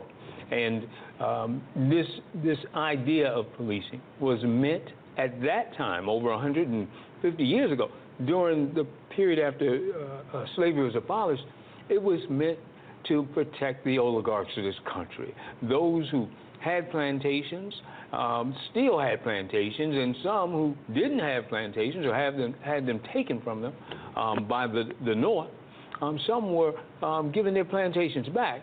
But the fact is, those that owned resources protected them with these police forces. Not too far removed from today, when we looked at the North Dakota Access Pipeline battle, we saw these these private paramilitary forces protecting the resources, which would make some people rich in this country. And of course, it's going to keep others poor. Yep. And it goes back to even the Pinkertons and that. There's been a lot, it's like Blackwater wasn't a new concept. This has been a concept. It's hired goons, and you send hired goons. Coaches. Yeah, it's this idea that you can do that. And going back to this idea of how disparate, even on basic constitutional, the Philando Castile case, to me, pointed out something pretty glaring. He was a legal gun owner. He did everything he's supposed to. He was the right kind of gun owner.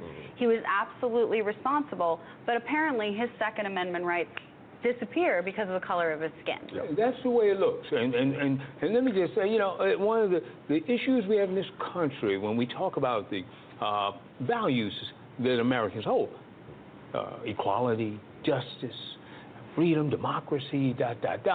Well, Philando Castile, Officer Yanez, the officer who shot and killed him, shot him 7 times, said that he had a broad nose. And that's how he figured this was the suspect they were looking for. Never mind, he was in a car at 9 at night, and he was behind him when he pulled the door. So how a jury of 10 whites and 2 blacks could acquit this officer is far beyond any of us, except for those who are extremely cynical about the American justice system. And we teach that system to others all across the globe through USAID or other entities. And that self-righteousness should never fly when we're teaching our system. Yeah. Now, we celebrate Juneteenth and we recognize the battle, but it seems harder to really, for a lot of people to recommit themselves to ensuring freedom day after day after day, especially when presented with, case after case and setback after setback.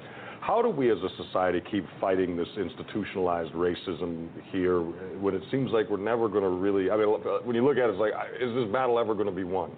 And what keeps, what keeps you going and what gives the movement strength? What keeps it moving? Well, what keeps a movement are young people. That is the chief resource of any change in any society. I have 14 grandchildren, young people. And so as they grow, the oldest is only 16. So, I'm from newborns to 16, I have the opportunity to instill in them a true American value system. Now, this is a country which was stolen from another group of people. And so to teach all of those values of remembering true history, not repeating the downfalls and failures, and remembering that we are all fallible, truly fallible. That way, it keeps us humble when we have relationships with others. It's very, very helpful that we've had many that have come before us who have sacrificed their lives, true martyrs, for the sake of justice and equality.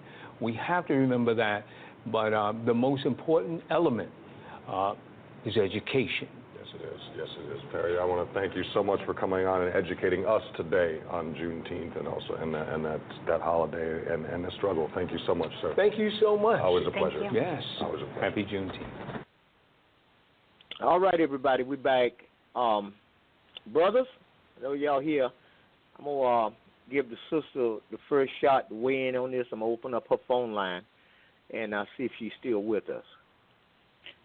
I am still here. The one thing I would just like to point out is how we go about getting that bill passed.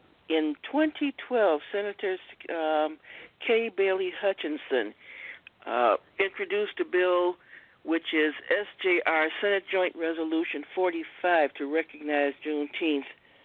And it did not pass. It went into committee, and we are trying to get that bill reintroduced today. So we need the public to contact their 2 senators to support and reintroduce that terminology, that text of that bill to recognize Juneteenth, so we can place it in front of the president Yes, I understand that there are several of us that would not want him to sign it, but sometimes you got to bite the bullet to get what we need. We need that bill so we can go forward from the economic point of view, so we can get more.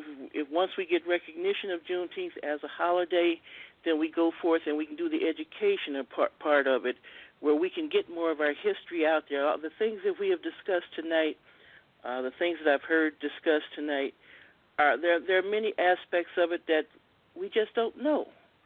And we need to get it out there, and we need to get the children are spending their time on their iPhones and iPads, but they're looking at things that don't really matter. We need to get them redirected to learn what we have out there, where they came from, so that as my grandfather said, you got to know where you came from to know where you're going. We need to get them away from the bachelorette. We need to get them away from what the housewives are doing in Atlanta. That will not teach us anything. That will not make us any money. But if we can get Juneteenth, if we can build the businesses based upon our history, our accomplishments, they don't know that we built Washington. They don't know that we designed cities and that we built, that we created the stoplight and parts for the telephone. They need to have more black history put into the schools. And that all begins with the passage of the Juneteenth bill. And that is what we are working on right now, getting Juneteenth recognized, getting our history brought to the forefront, and going forward from that point on to build upon it. That's why I say what Dr. Meyers has done is created a platform for all of that to happen. That's how I look at it. Yes, sir. Okay. Dr. Meyers. Yes, sir. Oh, here you go. Okay. Come on in. Weigh in on this, doctor. All right, brother. I'm right here, man. Okay. I'm right here. Did you hear anything in the clip that we run that you agreed or disagreed with? I think it's important that we value ourselves. The fact that we look at our unique history here as the descendants of the enslaved. If we value our history, and remember, we pay taxes. We pay them sales taxes, and we pay them property taxes. We pay them income taxes. A lot of our resources goes toward the 4th of July. Goes toward the celebration of the 4th of July, the documented history of the 4th of July, grants toward the 4th of July.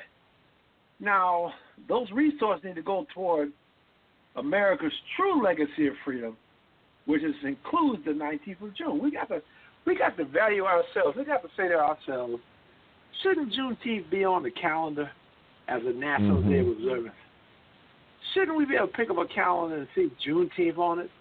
Since the 4th of July, like Frederick Douglass said so eloquently in his famous speech, What Did America Slave to the 4th of July? The 4th of July is yours, not mine. You might rejoice, I must mourn. So I'm asking all of us to join together in the effort to make sure that Juneteenth is a national day of observance. And that when June 19th comes, we all understand the importance of that day. We also remember of the violence and the blood that was shed. Over 11 million of our ancestors died in the Middle Passage. That was that horrendous ship ride from the west coast of Africa to North and South America. And remember, only 6% of our ancestors came to North America. 94% of our ancestors who survived the Middle Passage went to the Caribbean, Mexico, South America, Brazil, Guyana. And so we need to begin to look at our history, interpret it for ourselves. Our ma'afa, that's a Swahili term for a terrible occurrence, a great disaster. When our Jewish brothers and sisters talk about the Holocaust, they're talking about the millions of Jews that were killed in Germany. When we talk about the ma'afa, we're talking about the millions of our people who died in the Middle Passage, the lynchings and murders before and after the Civil War. We're talking about the Tulsa race riot in 1921, the Red Summer of 1919, the Chicago race riot, the East St. Louis race riot. We're talking about the atrocities and the killings of our people, the lynchings and the murders. We're talking about Rosewood. And so we've set aside the 18th of June as a national day of remembrance of the Ma'afa in America. Ma'afa is a Swahili term for terrible occurrence or great disaster.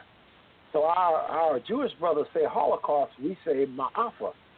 And the National Day of Reconciliation, Healing from the Legacy of Enslavement. So do we value ourselves? Do we value our history? Are we satisfied letting our young generation come up don't even know anything about their history? And they're out here shooting off fireworks and sparkles and think they're free on the 4th of July. Are we telling them that George Washington's wife owned 500 of us? Are they being told the fact that not only Thomas Jefferson owned over 200 slaves, he had children through his slaves? And are we going to just close a blind eye to the legacy of slavery? We need to find out what happened. We need to understand how the slave system still impacts us today. In the early part of the conversation, brother, we talked about that slavery still exists. And Sister D, yes, it does in different forms. But, man, we don't have to worry about the horrors of slavery anymore. I ain't got to worry about going to an auction block and being sold. I ain't got to worry about being chained down like sardines in the Middle Passage. I don't have to worry about the lynchings and the murders and living on plantations. But slavery, particularly as an economic stronghold against our people, still exists in the economic system. So do we value ourselves? Should there be any question that Juneteenth needs to be recognized as a National Day of Observance in America? Is there any reason why we're not dealing with our ma'afa or dealing with our history of slavery? And we talk about the violence with the young people today in the criminal justice system. You know, and I mean, look what happened in Charleston. That goes back to the race riots of 1918 and so much violence. Are we going to forget about that and the legacy and the tie and all that? We're not going to interpret that for ourselves and seek healing, reconciliation, for the truth? So join us in having Juneteenth established as a National Day of Observance.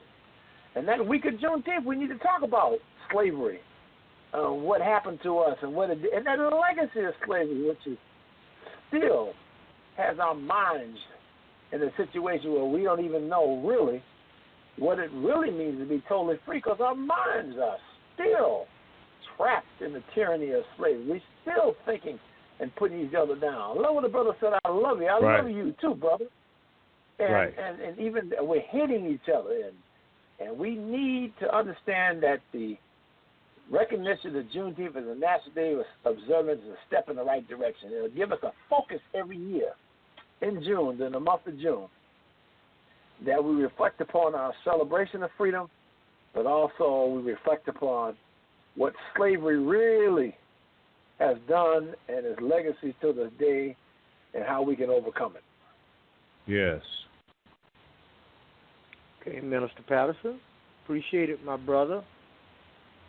Dr. Meyers, we thank you so much for that delivery.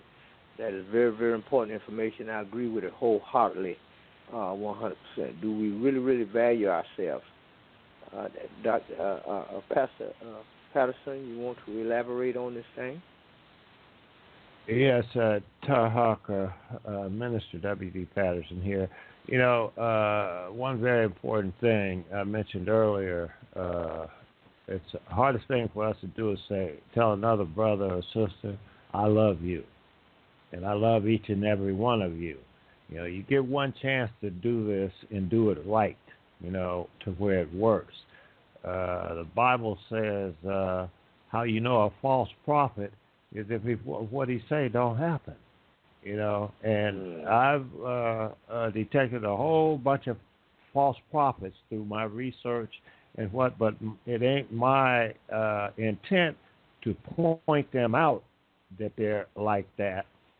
But like I said earlier, if I don't commend you and thank you for the work that you're doing in the community, at government, at the various levels of government, I'm talking about in the media, television, entertainment, which I've termed as the minstrel profession. Now, that's not bad. It's just that you're allowed to entertain white folks, and they pay you lucratively until you don't do what they say. Okay? Mm-hmm. And we look at all the black athletes, the black entertainers. Now, one black entertainer that bucked that system is Harry Belafonte. And Harry Belafonte is sponsor of the American Certified Directory of Uncle Toms. Now, that's another book y'all need to pick up and read if you want to learn about the work and the foundation that Dr. Meyers has created here to give it power. Okay? And it ain't that we need validating. I look at it like this. God had already validated us, or else we would not be here doing and saying what we're doing and saying. Okay? Now, you have to, before you can help anybody else, you got to fix yourself first. You got to love yourself. And then you can love somebody else. And if you don't love and respect yourself, how are you going to help somebody else? When I was working with the gangs, I used to tell everybody, boy, I'm a role model and mentor certified by the state of Washington. If I fall, everybody else leaning on me going to fall too.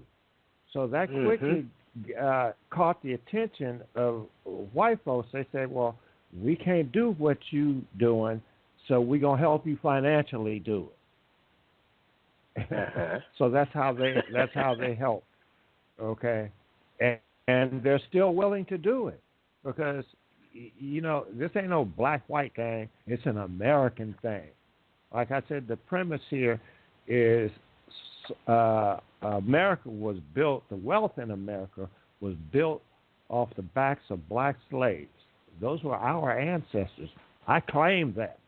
And most of us can't claim our heritage. But in order to claim something, you got to first know and believe it exists or existed.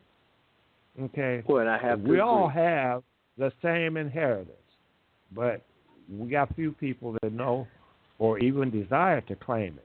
You have these fix-it moments. I call them Band-Aid repairs. They'll give you something and let you prosper for a little while, and then when you buck the system or don't do like they say, then they take it back from you. I mean, you look at Jim Brown, how he spoke out. Look at Chappelle, the comedian Chappelle. Okay, they using the minstrel profession to our advantage. Okay, and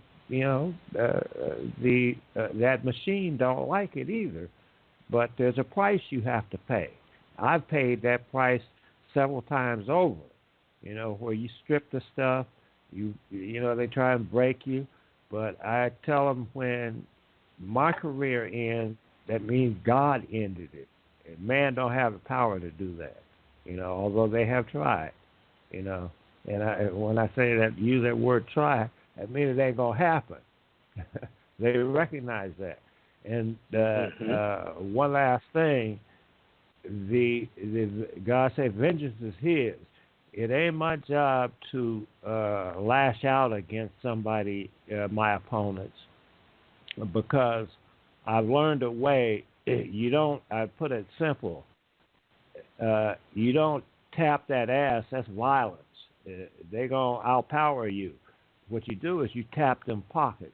You sue them. Take them to court and sue them.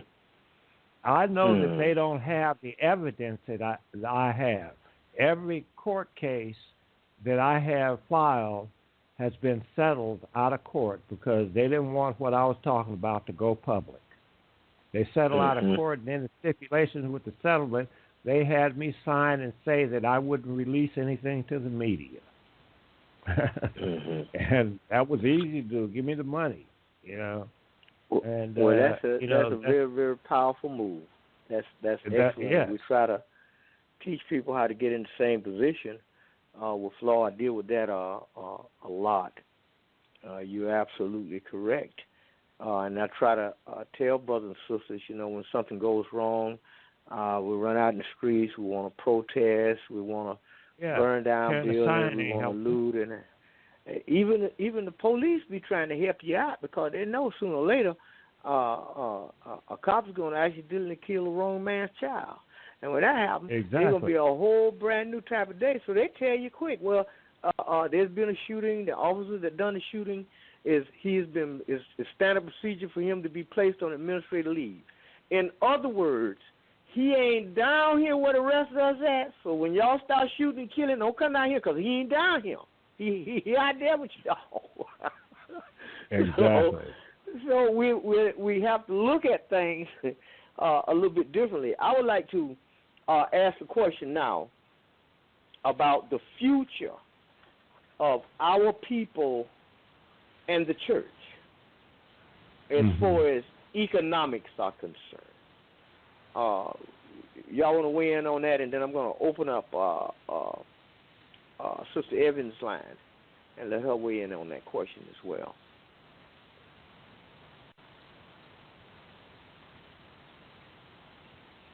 And Dr. Meyers? B, are you there?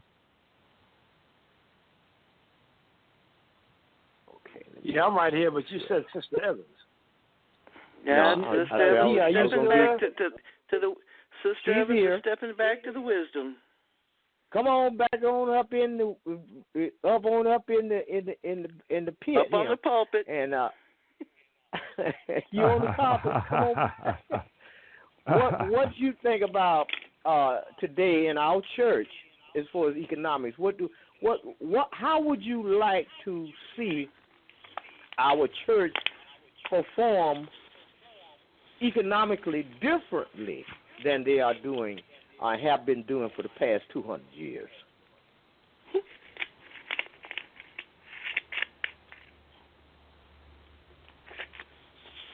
Sister? I was waiting for Dr. Meyers. I thought that was addressed to him. As I said, okay, Dr. Meyers, is a minister. You want to come on in? Come on in, Dr. Meyers. I'm Dr. Meyers. Reverend Meyers.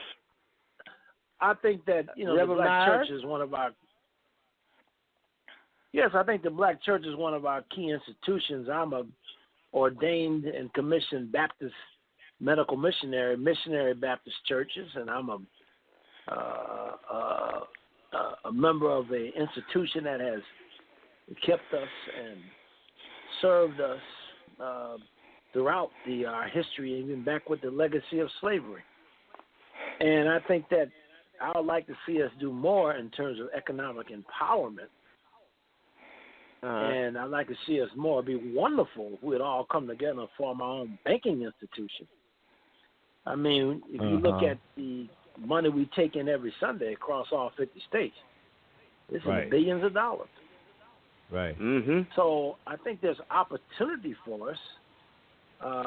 We have to understand the mission of the church is that of the gospel and the of Jesus Christ and the teaching of the Word of God and the salvation message, but also we need to realize that our institutions, some of us are building $15 million churches.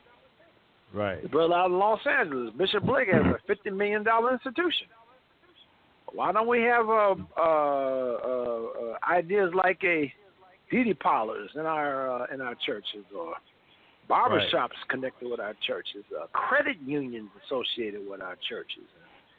So, there are opportunities there. We have to begin to make those opportunities available, and we have to act on the kind of planning, and we have to have the integrity and trust of our people, because, we've tried economic plans before, and a lot of times it's our own lack of integrity, stealing and dishonest people trying to take advantage of other people. But yes, we can do a lot more economically through our churches. There's a good friend of mine, a brother of mine, that used to print all he had a business where he print up all the Sunday school books instead of having white printing companies and white folks print up the Sunday school books. He made a business out of making sure he did it. So yes, we need to be shrewd with our economic opportunities. Really, one thing that really puzzles me, and I do not understand how we have millionaires run them down the court, dribbling basketballs, millionaires running, raking yards and first downs, millionaires hitting baseballs over the fence.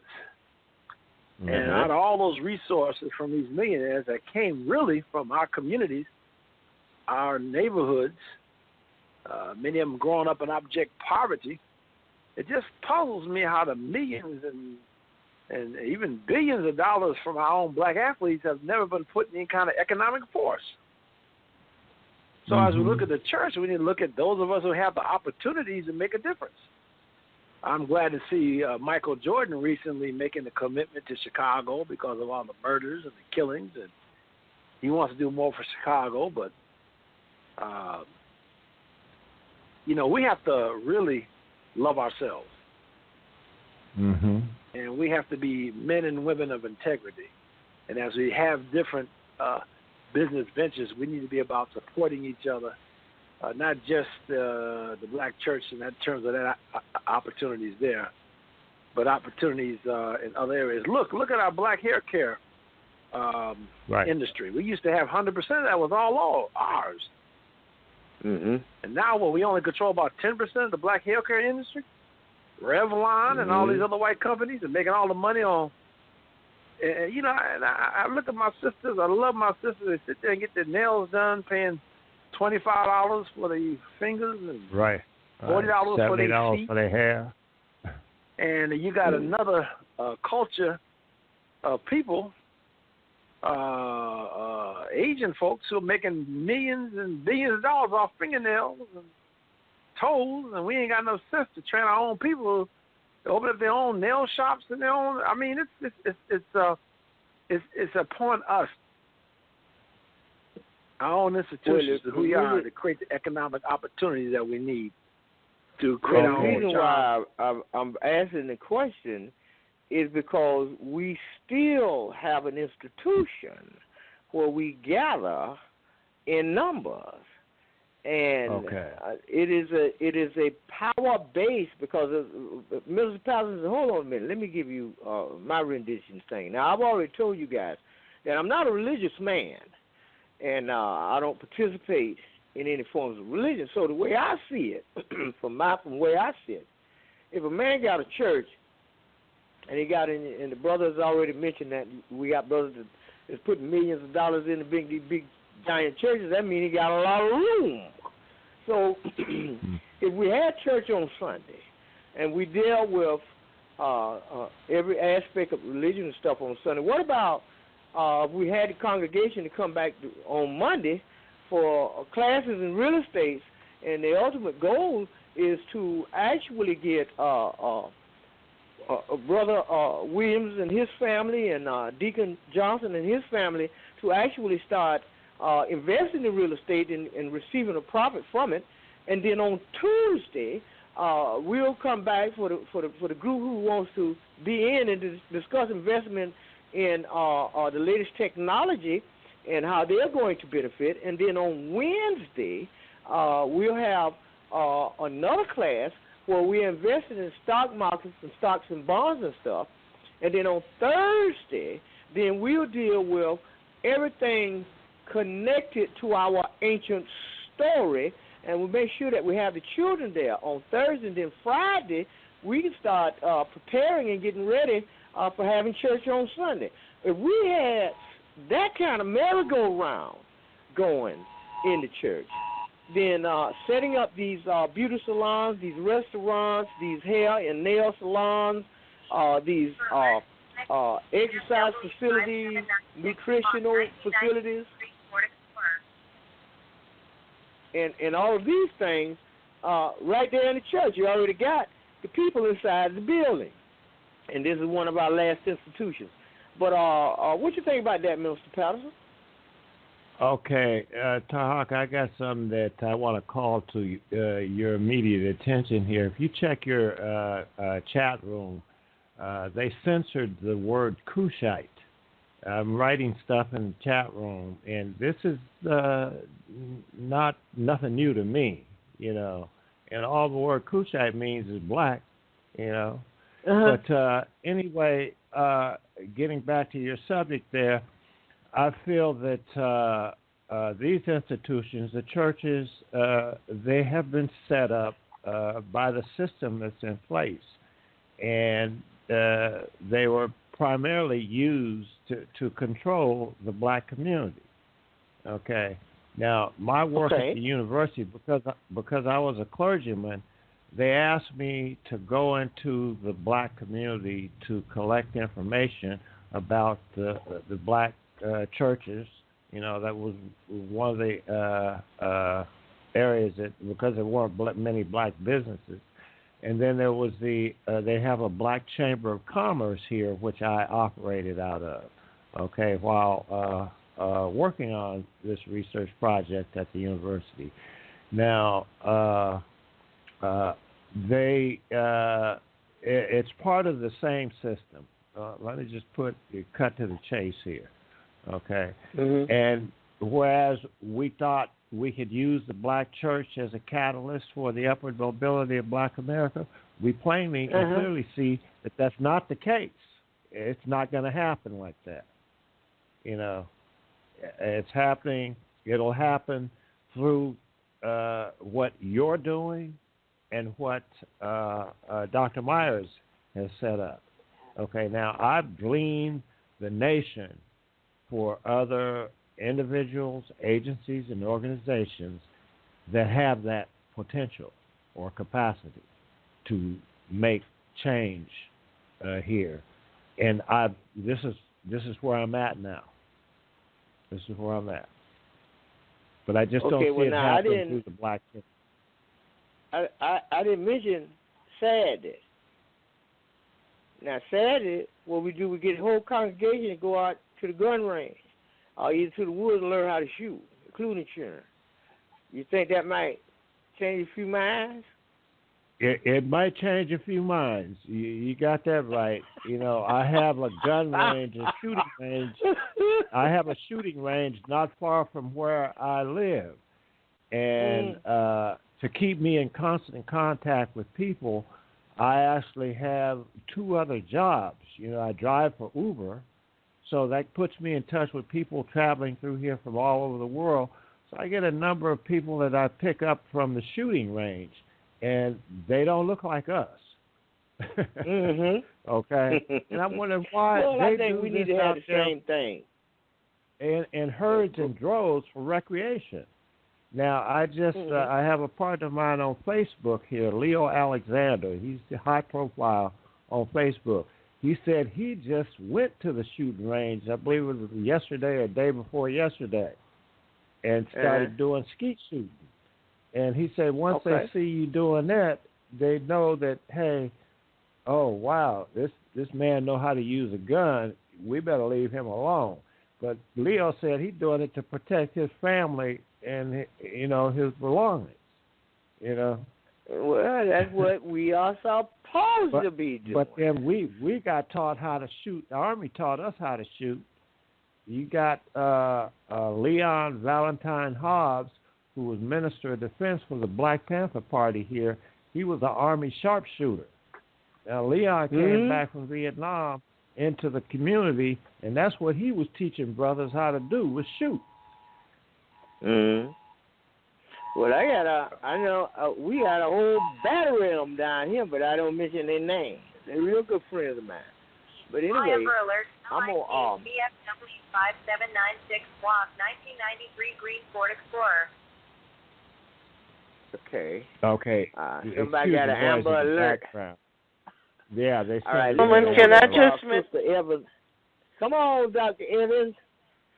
What you got to two say things I have not heard you mention. We need an investment in agriculture, and we need an investment in housing. We need to have that. We need to teach the children how to grow the food, how to have some sustainability, and we need some roofs over their head. There's too many homeless people out there. There are too many abandoned houses that we've had left over from the prices going up a couple of years ago. We need to take the money. We don't need the large. I'm not a church building person. I'm more of a spiritual person. So I'm saying, why do we need the big churches? Why do we need the crystal cathedrals? Why do we need the private airplanes? Take right. the money and put it back in the community. Buy some land. Teach us how to grow our food, how to store our food, how to sell the food within the community that is culturally relevant to us. So we have what our bodies need. We need to have some housing where our children are not out there trying to, sit on the doors. There was a time we could sit outside. Nowadays, the walls are so thin. You sit there and the bullet comes through the house because somebody just drove by. We need the church to go back and invest in the respect and the discipline that we were raised with. Our children are not getting those values that we came up with. So it's not being passed on. There's too much interest in the church building and the jewelry and the chalices. I mean, the Catholic Church can sell off some of the things that they've got. It's not just one religion. I think that it all needs to come back to the people. We need to reclaim our communities. We need to rebuild our communities. We need to reinvest in our generational activities where we need to look out for the elderly. We need to look out for the youth. And that's where I think the churches really need to do their economic investments into the people, education. Not everybody is into computers. What happened to all the carpentry we used to have? We used to have carpenters. We used to have people that were steel workers. We had people that knew how to work with their hands, glass blowers. We need to bring this back and become the skilled patrons, have the skilled workers that we were putting back into the community. Let's be some of the artisans. Let's reinvest, as I say, in the community, in the children, in the future. Mm-hmm.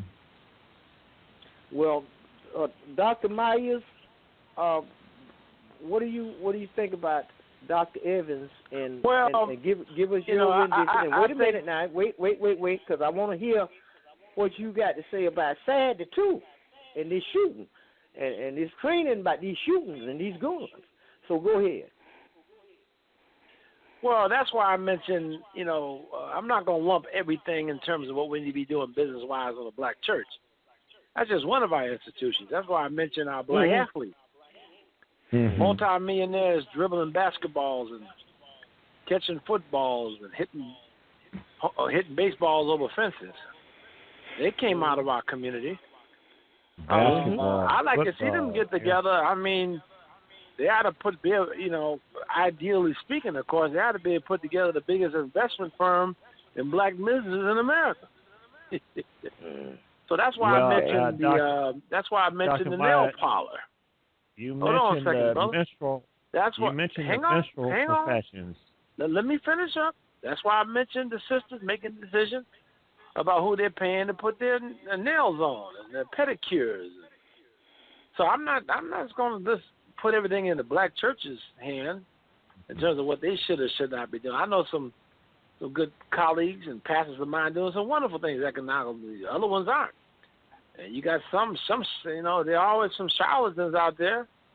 But what I'm saying is that we're about loving ourselves. We're going to find a way to invest in our businesses, not just in the black church, but athletes,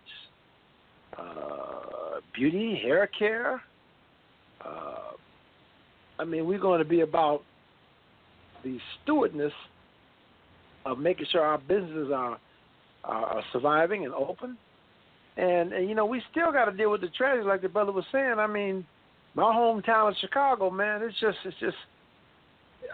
just pitiful what's going on there in terms of how young people are all the shootings and the killings and the murders that are going on.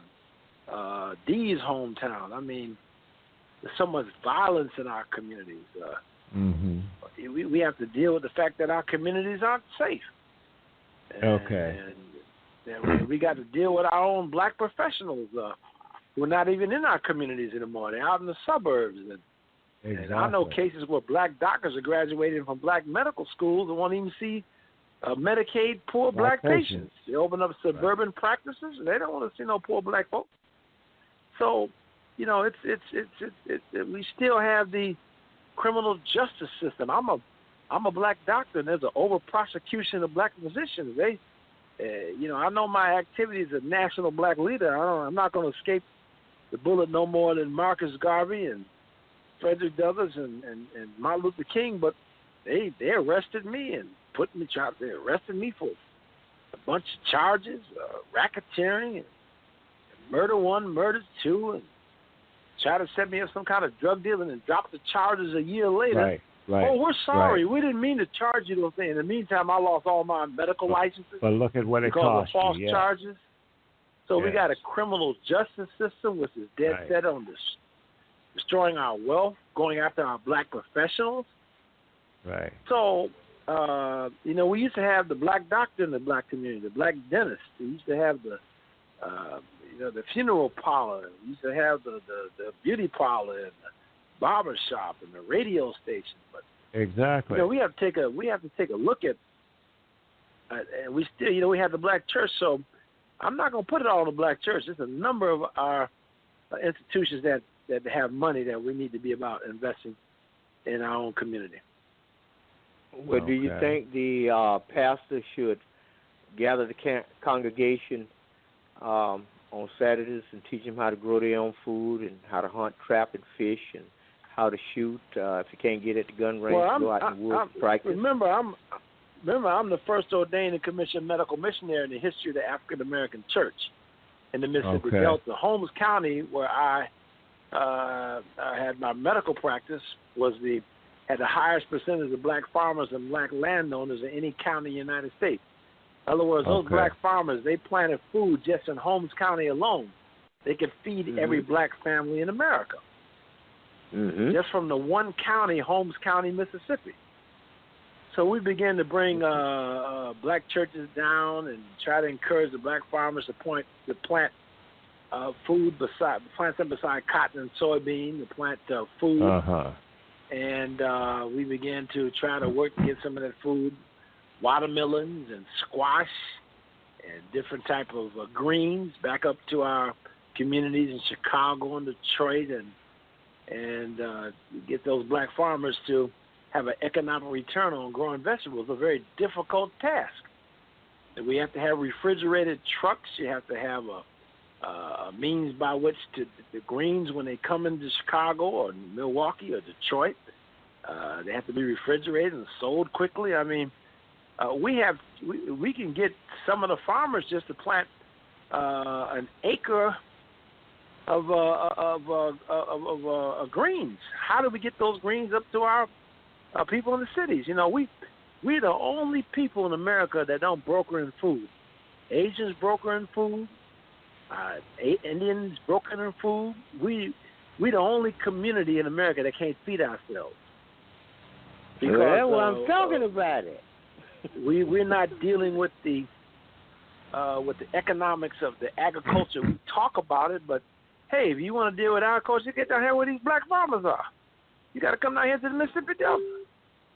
We had a program where some of the churches were giving the black farmers seed to plant. The plan was to get them to give them the seeds and what they needed to plant the vegetables, and then bring your church group down in the harvest time, and bring the vegetables back to your church and do sell the agricultural products. But we what does that saying go? We went to drain the swamp, but the alligators, and we found out that the problem was us.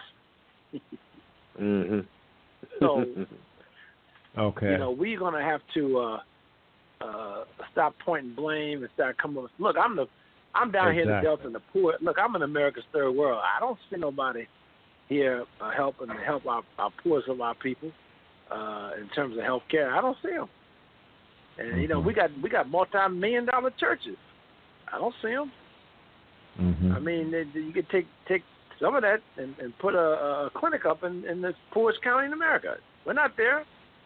So, like Dee was saying, yes, the church can do a lot of things, but there are a lot of institutions and us who have money. We can do a lot, but we're not doing it.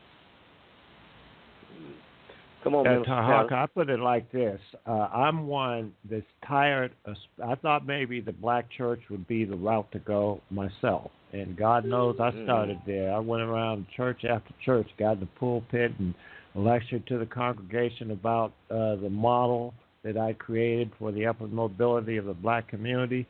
But then finally, after, you got to test the water before you get in it. I saw where I was speaking on deaf ears. I was speaking on deaf ears. So I found a new approach. Yeah. And what the work that we're doing, it won't help us now. It will not help us now. It's impossible.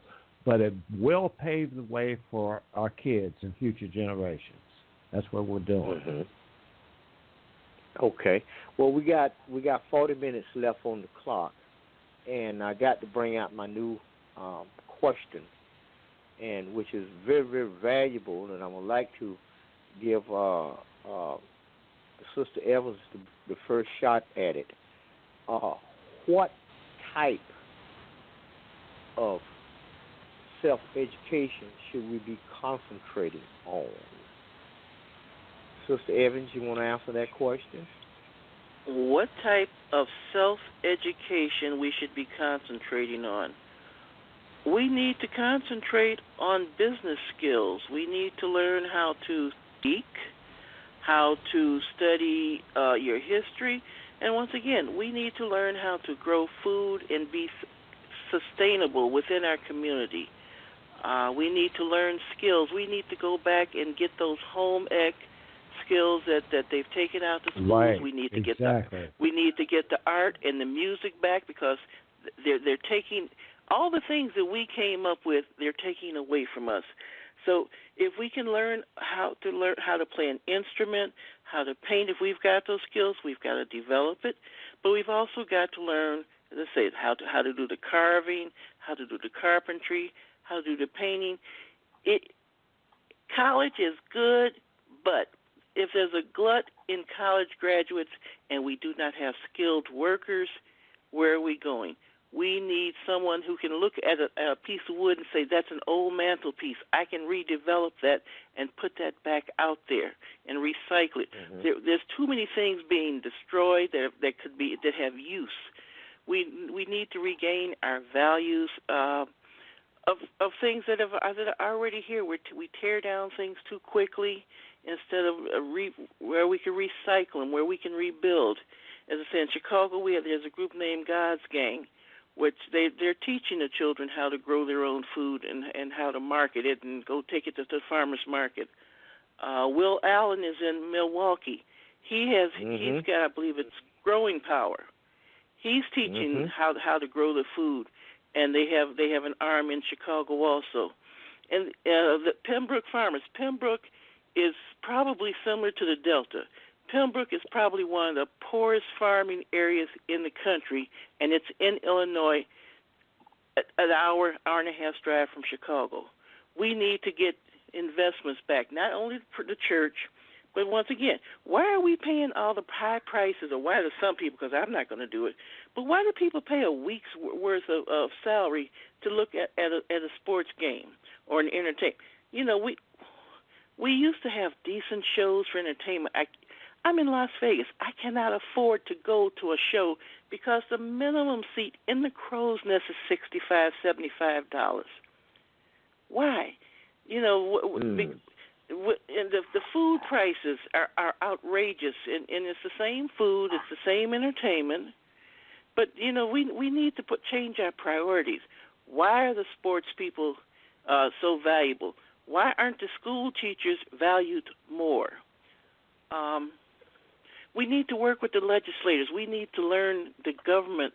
We need to learn the law so we can find out what works for us and what we have to do what rules are out there that we can use to our advantage. So I don't know if this is going to be self-study or but we need to do it. Genealogy.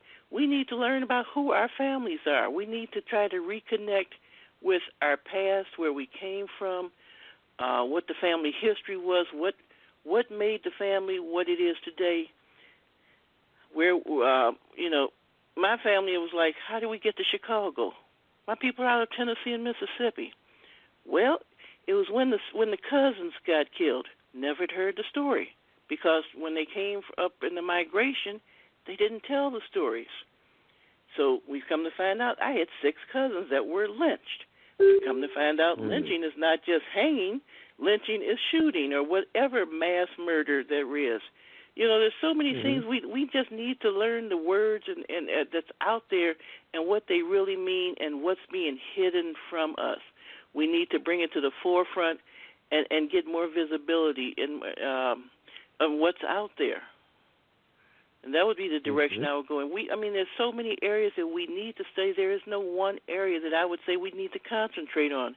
Education is just the way to go, just to find something that calls you and devote yourself to reset your priorities to learn about that particular subject and make yourself knowledgeable about it and then share it. It's a big sin to have the knowledge and not pass it on. If you know it, tell someone else. Tell somebody. Tell somebody. Okay. Mr. Patterson? I can piggyback D. Evans there in Nevada. Education definitely is the key. Everything I say, I've already proven it. That's why I don't have any challenges, okay, because I've scientifically proven every word that I utter, okay. Education is definitely the key. But how do we go about doing that? Now, they've come up with accredited online schools, but then we still have the digital divide. People going around here with these handheld devices, calling them computers. No, you just have access to the internet. A computer sits on your desk. It's either a laptop or a PC connected to a printer. That's a PC or a computer, okay? But you see how they've flooded the market with these handheld phones. They just made them bigger. They came up with the apps that made them do more. But, every time I see somebody with one and I say, yeah, you can access your email and the internet and take pictures and do all that sort of stuff with that handheld device.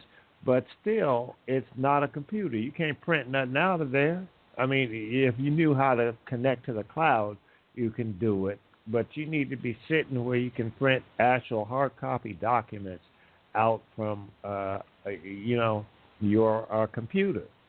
And we now have the potential or capacity to teach our kids at home.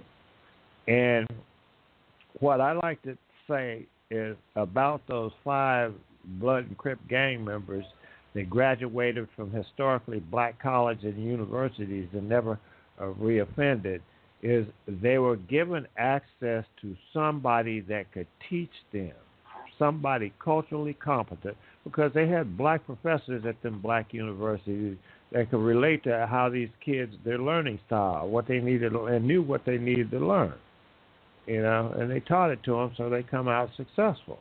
And, I was told the same thing. Before I went to the University of Washington, they used to tell me, you need to go back east or down south to a HBCU. And I say, what's a HBCU? They say a historically black college or university. And, I looked them up and I say, wow, this ain't too high profile here. I wanted to go to that big old white academy, where that was recognized. Boy, I went to the university the first year there. Boy, they beat me up so bad. After 2 years, I dropped out. But I didn't drop out because I wasn't cutting it. I dropped out because they cut my funding. They said, oops. They gave all these black students money to go to college. And after 2 years, they say, oops, sorry, we ran out of money. So I said, well, what am I supposed to do? They say, get a job. So I got a job. But I'm telling you right now, it's impossible for you to work and go to school with the load that you're bearing at school, 15 credits a quarter, and you're going to work a part-time job afterwards and do your homework and keep up in school. You can't do that. And I'm telling all young folks, don't even try to do it. That's a setup for failure. And that's what the American educational system, whose curriculum was designed by Horace Mann, when we would be killed if we got caught with a book. Okay? Mm-hmm. I mean, the system was designed, and they're still using that antiquated educational model in the school systems across America. Yeah, you go check with the Department of Education on that and see who Horace Mann was and how he felt about black folks. And we go into their schools because of our tax dollars. They don't know how to teach us. Dr. Mims, who founded Evergreen College here in Washington State, she will tell you that they do not know how to teach us. And it's not their fault either. They've never been required to know how to teach us. And I call it, we are definitely set up to fail. And you wonder why the prison population in America is the highest in the world, and the majority of the prison population is our black males. That's the prison industrial complex. You know what happened one time? I had because I told you I had a library. I have one online and I have one in my home, and it's expanding. I got to build another case for it because I can't stick down another book in it. But there was a young girl. She was a little girl out in Chicago, and her father, he had gotten hold to my materials, and he said, my baby just loves to go in there, and she just soak it up like a sponge. And when she went to school, the teacher was teaching. She was in a predominantly Caucasian school, and the teacher was teaching on Christopher Columbus. Okay. And that little girl jumped in there. She said, I don't believe none of that. She said, he wasn't, first of all, his name ain't Christopher Columbus. Second of all, he wasn't the first man over here. And another thing, he was a slave. They put him back in the ship and took him back because he had stole something. And the teacher was like, where did you get this information? She said, I got it right here in my book bag. Okay. And she pulled it out and gave it to the teacher. The teacher went to looking through it and looking at the historians and the authors of the information and the credentials of the people that had put the information out. And he got mad. He told her, look, you take this and you go to the principal office and you tell him I sent you there. And she goes to the principal office, and there was another Caucasian, he was the principal, so he wanted to know why she was there, and she tried to explain it, and he said, well, what is that in your hand? And she said, this is what he asked me for, and this is what I gave him. And the principal read it and looked through it. She said, you know what? I'm going to have to put you out to picking up paper. You're going to pick up paper out there. Don't go back in the classroom, and I'm going to keep this here paper here. And I had him out there, people, and she went home and told her daddy. Her daddy called me, boy, he was ricocheting off the ceiling. He said, man, I'm going to go down there. I said, no. I said, don't go down there. I said, get on the internet and type in miniature video cameras. I said, they got them in necklaces, they got them in sunglasses, they got them in bracelets, they got them in watches. Right. I said, put that on them and send her back in there. And when they send her back outside to pick up papers, then you record have it on record. So she record the incident and have her bring it back home to you. And she did.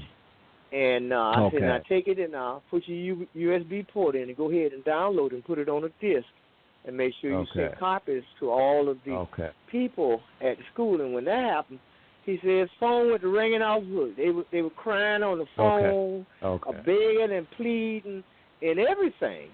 And he said, well, y'all going, I'm going to court. And they said, well, we need to talk to the school superintendent and stuff, and we need to talk to you.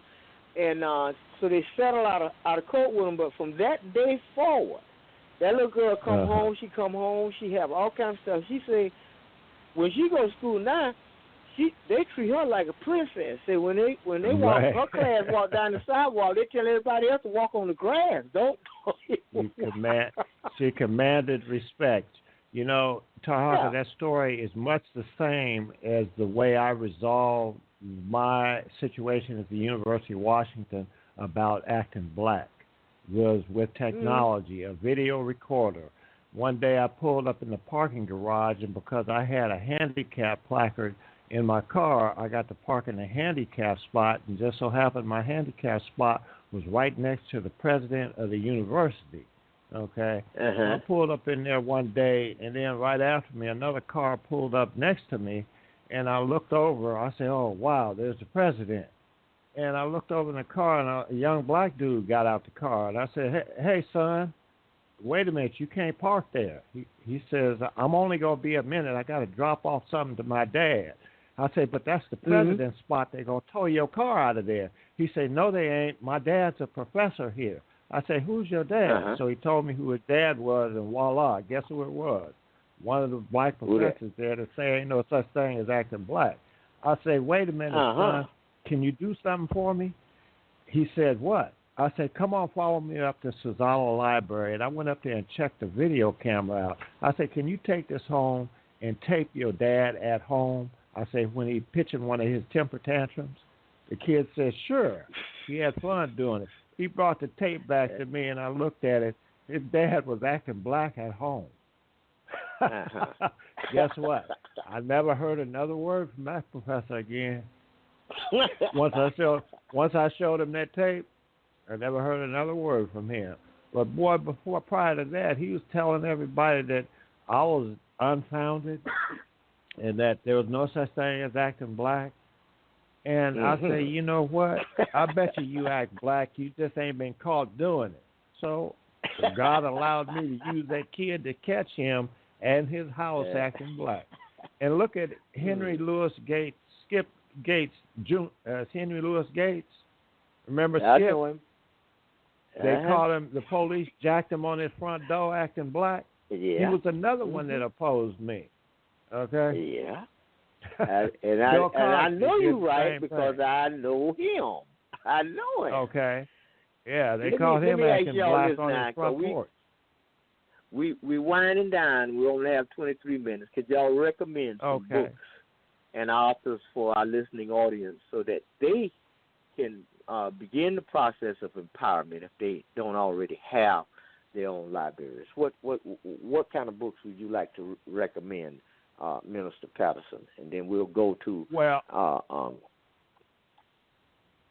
Well, first of all, I'd like to recommend the book, The Willie Lynch Letter, as I said before. And secondly, I have a good friend, Ray Crockrell in Chicago. He just released his second book, but his first book is entitled What's Up with the Brothers. You can look all these books up. They're on Amazon.com. The Willie Lynch Letter and What's Up with the Brothers by Ray Crockrell out of Chicago. And the video, Goodbye Uncle Tom, isn't a book, but I'd like you to watch that video, the Italian version. Make sure it's the Italian version. Ain't been watered down, or I should say whitewashed. Get the Italian version of Goodbye Uncle Tom. Okay, good. Bye, Uncle Tom.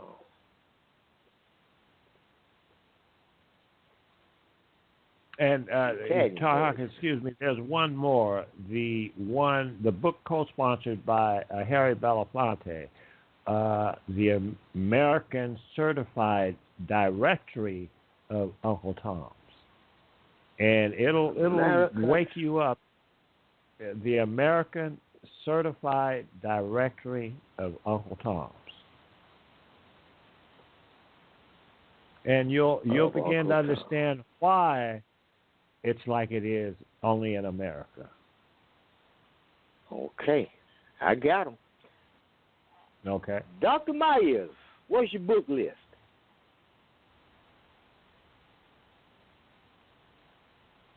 I think Dr. Meyers is taking a little break.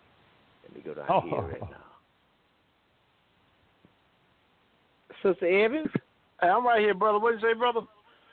What is your book list, man? Give us these books you recommend for the young folks to read, man. They can get a few books and get a little bit of power.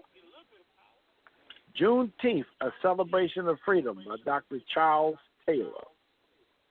Okay. And you can get that by going to our website, www.nationaljuneteenth.com, and go right to the mall. We got a Juneteenth mall, and you can buy the book. All about your legacy of freedom. Tarhaka, that's economics. That's another thing I like about Dr. Meyers. They have a marketplace for black products and services. Okay. All right. Well, Dr. Meyers, are you familiar with Dr. Walter Williams, the author of The Historical Origins of Christianity and the Historical Origins of Islam? He's in Chicago. I'm familiar with Islam and Christianity. Okay, well, Dr. Walter Williams wrote those two books. Mm-hmm. Sister B. Evans, what's your book list? First thing that came to mind was Before the Mayflower. Okay, that's an old copy, but the new generation doesn't know about it, so we need to bring it back out. I would also I would go into self-education. Let's find some books. 150 years ago, we were not allowed to learn to read or write. We need to get the appreciation on sharing the word.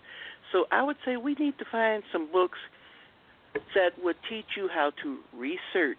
When you have something you want to know about, you need to find I don't have a particular book in mind, but a book that will teach you how to research, and then a book that will teach you how to write in a cohesive language and how to edit your work so that when you write something, it's not in ghetto language, it's not Ebonics, it's not in whatever they're calling that on the telephones these days. Right. Unfortunately, we need to come back to some of the King's English, as they used to call it. Right. We need to learn how to express ourselves, even though you're going to hear, well, he speaks well. Well, that's not necessarily a bad thing. We need, I would say, just find some good books at Writing for Dummies or whatever's out there to teach you how to express yourself and how to research the information. So it's not knowing all the answers, but knowing how to go look for the answers and bring them back and sharing it. Those, so I don't have particular books in mind, but those were the directions I would start looking in, how to express yourself. Yeah, proper English. And then a good book on finances. A book on finances to learn how, if you see yourself in a position where you're going to make some money, before you make the money, learn how to plan your financial future so that when you get the money, you do not blow it on cars, clothes, $300 pieces of hair hanging off your head and leaving some poor horse a cold. Learn how to invest the money into some property, how to invest it in something that's going to generate an income going forward for when you're not there.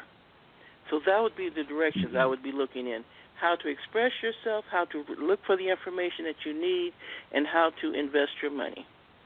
Right. And some history. Okay. Well, let me get my little recommendations in there, and then we can go down into closing arguments. First book I like to recommend that we get is a book written by a man named Elihu Pleasant Bay. And the title of the book is Noble Drew Ali, The Exhuming of a Nation. Noble Drew Ali, The Exhuming of a Nation. And another book is Breaking the Psychological Chains of Slavery by Dr. Naim Akbar. Dr. Naim Akbar. As far as finance is concerned, Rich Dad, Poor Dad by Robert Kiyosaki. And another book that I would like to recommend that you read And and when y'all get this one, y'all save this until it get cold, where you can't go outside and you can just nuzzle down, because it's one of them good old get you some clam chowder and some cocoa and take your time and take your shoes off and read. The title of this book is When Rocks Cry Out by Horace Butler. When Rocks Cry Out by Horace Butler.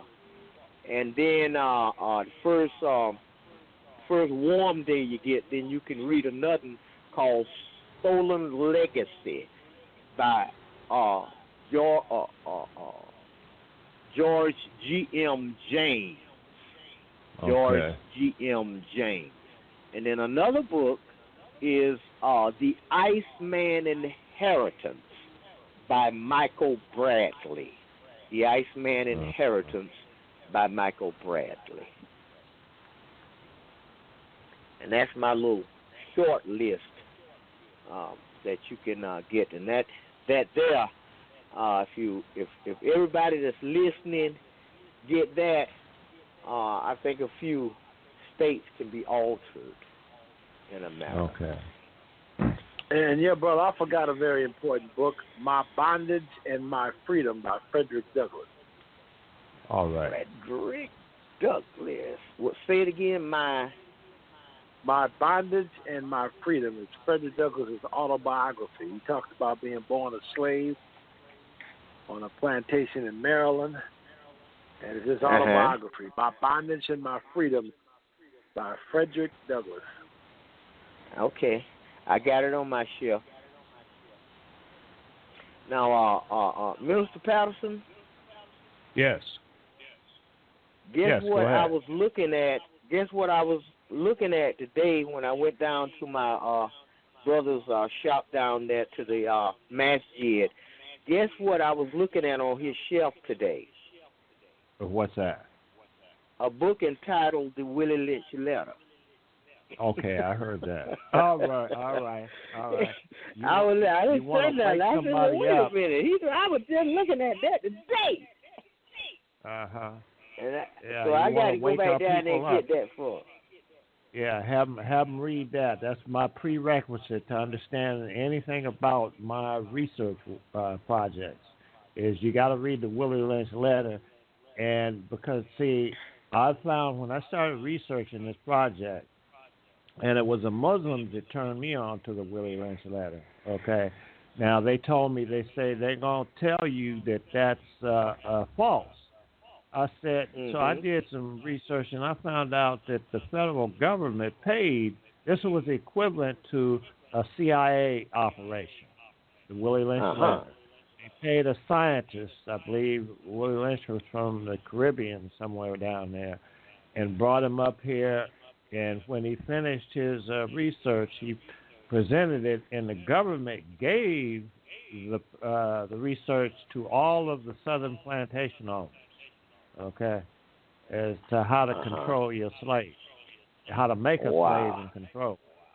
And then you look at the problems that we have in the black community right now. It's all written in that. It happened. And he guaranteed it for 300 years.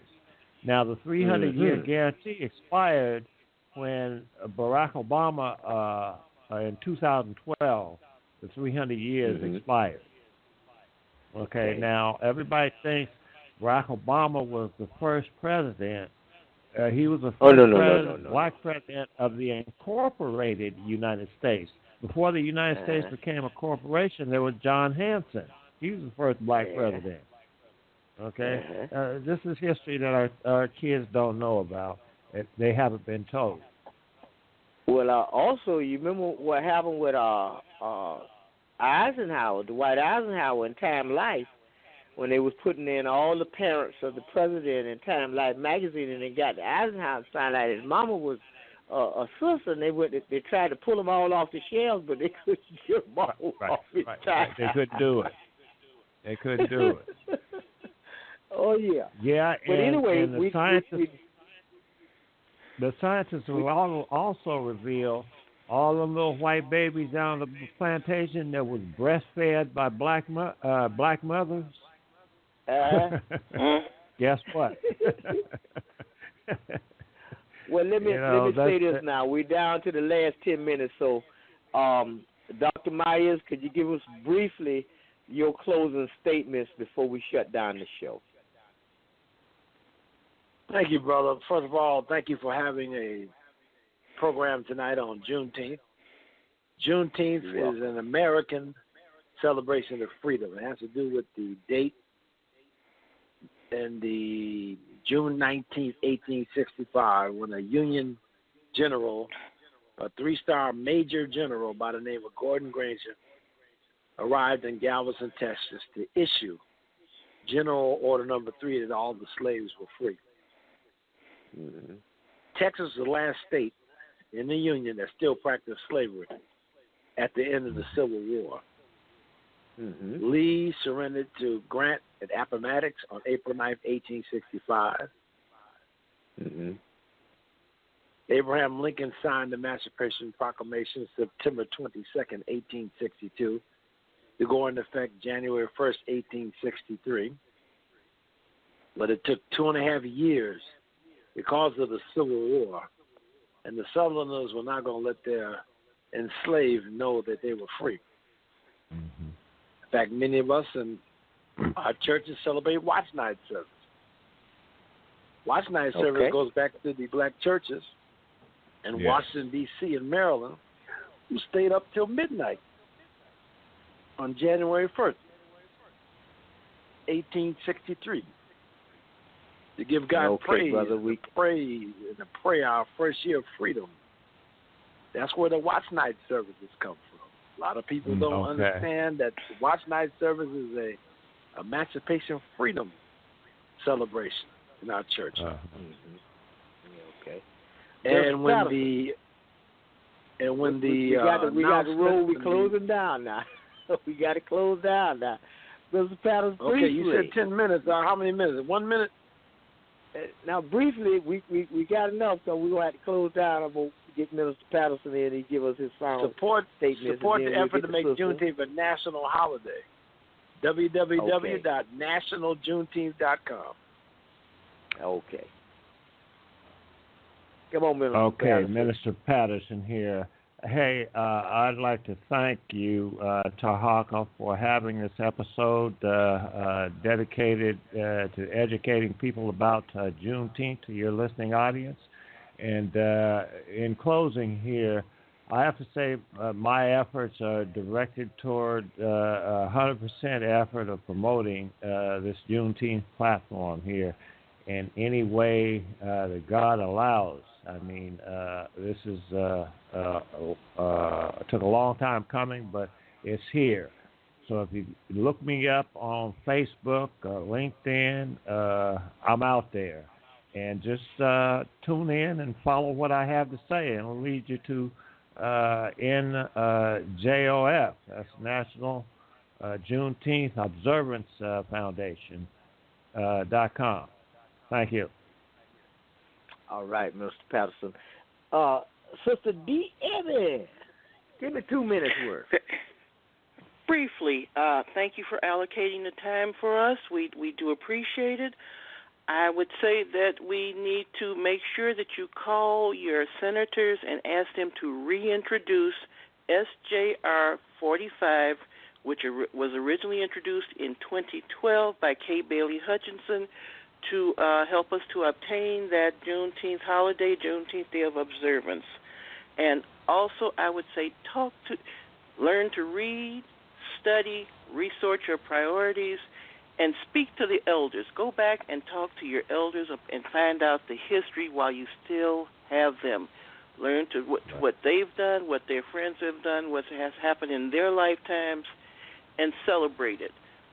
Even in our lifetimes, in the last 50 years, there's so many things that have occurred that the children do not know about. We need to share the knowledge. We need to get the Juneteenth holiday passed. And that's it. Thank you once again. Okay, well, I certainly appreciate all of you all being on here, and I thank you for your input. And I will be converting this thing over to a video. I'm going to send you all a copy of it so you can go right there to YouTube. Where you can send all of you all contacts over there to YouTube so that they can watch this video. Also, I do love you, brothers and sisters. Okay. And I thank you so much. I've been your host, Tarhaka Amana El Bey, and until next time, y'all have a good evening.